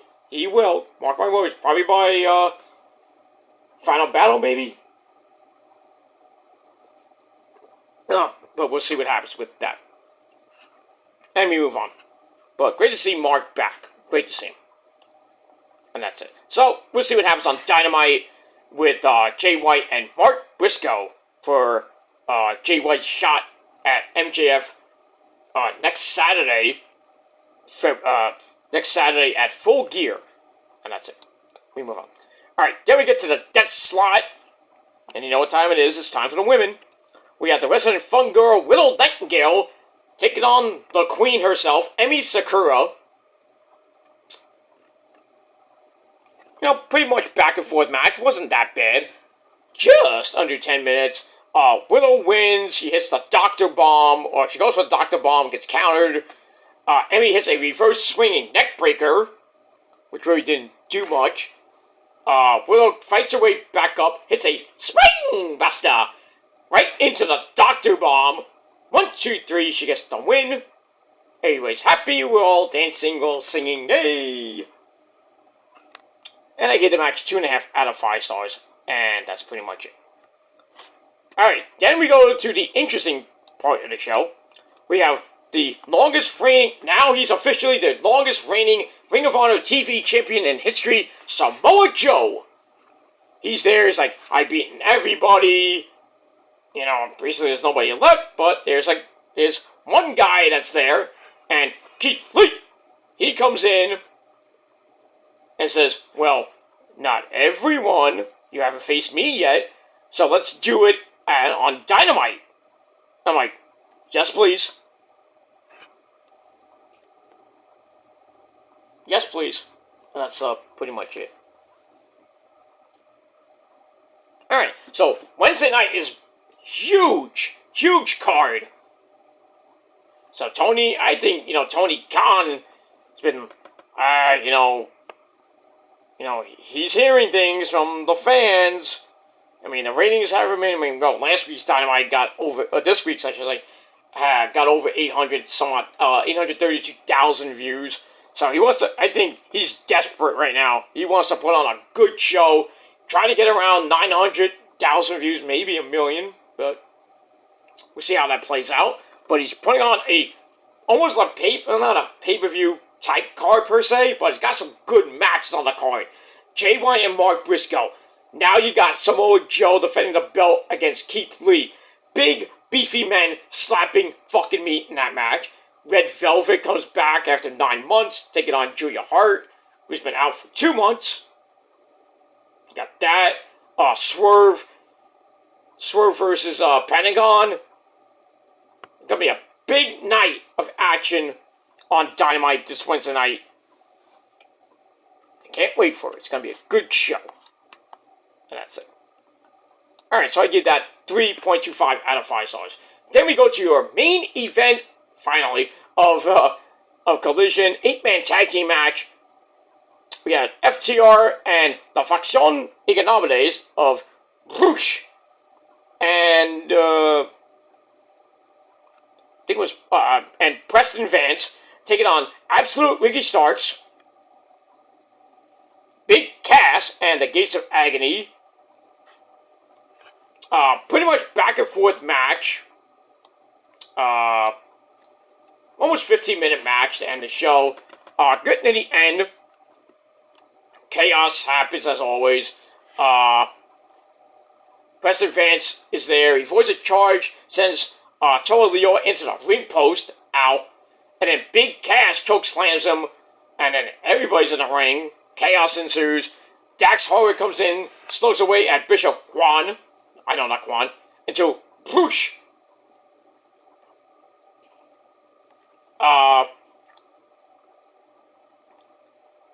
What happened here? Yeah. Roosh,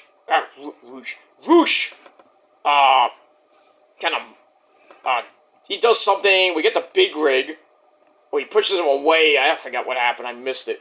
And then, Cash Glock Wheeler dives onto Toa Leo on the outside, and then Roosh finishes off Bishop Quan with the Bull's Horn. 1, 2, 3, La Faction Ignobles and FTR get the win. Match was alright. 3 out of 5 stars for that. And then, they're celebrating. FTR wants to shake hands. LFI's like, no, not gonna do it. Not gonna do it. And then the lights were supposed to go off, but they kind of dim. I mean, they didn't go fully out. And then they finally do go out. And then, we see the House of Black appear on the Tron. They start threatening to beat up FTR. It says, well, we're here, we're gonna kick your ass. Then the video ends, the lights still remain out. And then they come back on. Malachi, Brody King, and Buddy Murphy are in the ring. Joey Hart at ringside. And then we get a big 3-on-2 beatdown. And then, of all people, well, besides Claudio. Well, Claudio comes out and, the biggest idiot in the world, Wheeler Yuta, they come in for the save. And then them and FTR kind of hug it out. I'm like, what is going on here? The tag team division. You got the BCC, I guess now major faces now, I guess. Now they're shaking hands with FTR. The Faction Ignobles are back. They don't give a fuck. Big Cass and Ricky Starks, they don't give a fuck. The Gates of Agony basically don't give a fuck. And now the House of Black are in, basically don't give a fuck. So who gives a fuck in the tag team division? And we got that.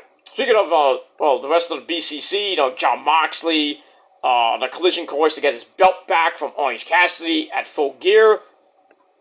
That's gonna definitely happen. I think Moxley's gonna get the belt back for the second time. Put Orange Cassidy away, make him Blood Orange Cassidy. We got that. And then Bryan Danielson, who has a fractured orbital bone, thanks to Orange Cassidy and Okada. He freaking Bryan Danielson, do you have a death wish, dude? I think you do.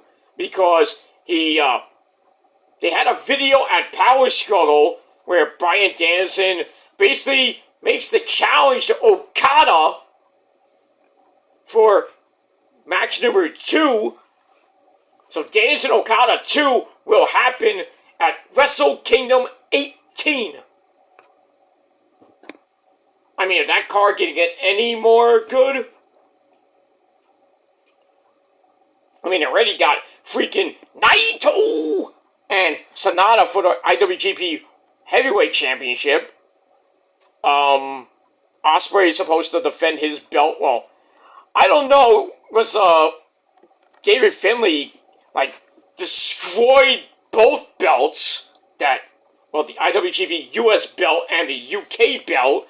He dismantled it. I'm like, what the fuck just happened? He just blew him up. Well, that's not gonna make Mr. Obari's unhappy, and Ocean Spray is pissed as it is. So probably see Ocean Spray gets David Finlay for the US title or the UK title, whatever you want to call it. We got all that. I think there's supposed to be a women's title match on the show. I don't even know who the champion is. I think it's who is the champ? It's not Julia anymore. I think it's Tom Nakano. I think she's supposed to defend the belt. I don't know. I don't even know the two matches offhand. I think there's supposed to be three matches really. I think there's supposed to be a women's title match.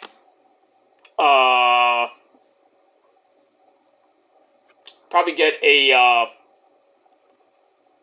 tag team title match. I don't even know who holds those belts. The 6-man tag team belts are on the line, I think. Gonna be a lot of good shit at Wrestle Kingdom 18 coming your way January the 4th, 2024. And that is a Thursday night here in the Northeast. That's what we're going to see it January the 4th. But in Japan, it's January the 5th.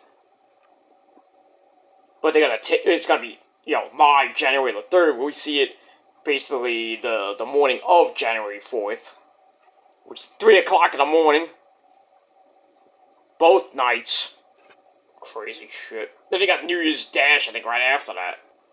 Oh, yeah. But every year we start off with Wrestle Kingdom, and it's been a banger. Every fucking Wrestle Kingdom for the last basically it's going on 9 years. It's been pretty much a banger. Banger matches of the year candidates to start the year. And then you're like, oh, what's gonna top that in January? Well, now that 2024 is going to start, we're going to have a lot of pay-per-views. We got Royal Rumble at the end of January. TNA, the re-debut of TNA, Hard to Kill. And then I think AEW is coming out, their first pay-per-view of the year. Because they're going, I think, they're going to have every month's going to be a pay-per-view. Whether it be AEW or even Ring of Honor. So I think there are going to be 8 pay-per-views, 8 or 9 AEW pay-per-views next year, and 3, maybe 4 pay-per-views for Ring of Honor. Supercard, Final Battle, of course. What am I missing? Death Before Dishonor, that's 3. So I'm thinking it's going to be, unless they put in Best in the World or they add one, there might be 3, maybe a possible 4th Ring of Honor pay-per-view to go with the other, with the 8, yeah, it's 8, I was right. 8 or 9, 8 AEW pay-per-views. Forbidden Door is in there too. So it's going to start January with some type of AEW themed pay-per-view. And then, I think February or March will be Revolution. And then, as we get into the spring, we're gonna get eventually into late spring, probably about April, around April or May. We're gonna have Double or Nothing, and then Forbidden Door, and then later on Wrestle Dream 2. And then at the end of next year, we're gonna get World's End 2, All In 3, All Out, whatever number is up to, 5, I think. I think it's up to 5 now. We got all that coming next year, so a lot of good shit. I mean, WWE's going to Australia in February, Berlin in August, a week. That's the week after the week after All In. And I think right after that is All Out. I believe. I don't know when All Out might be. I think it's right after that. It's the 25th, and then the end of August is August 31st, which is Bash in Berlin, and I think as we start September, I think that's Labor Day weekend. I believe I have to look. I think that's gonna be All Out weekend. And you got SummerSlam will probably be early next year. Probably early August. I would think. Maybe they do it in July. Who knows? Or maybe they do a pay-per-view. The 25th. So they have to do it the 18th. So maybe the 18th is SummerSlam. And then the week after that is Bash in Berlin. And then, actually, take that back. The 18th will be SummerSlam. And then the week after that is All In 3. Week after that is Bash in Berlin. And then a day or two after that is All Out. It's going to be a crazy end of summer next year. Crazy. So, buckle up, ladies and gentlemen. Next year is going to be a holy shit banger year for wrestling. Lots of pay-per-views, lots of events for every promotion, basically. So, if you blink, you'll miss it. And that's it.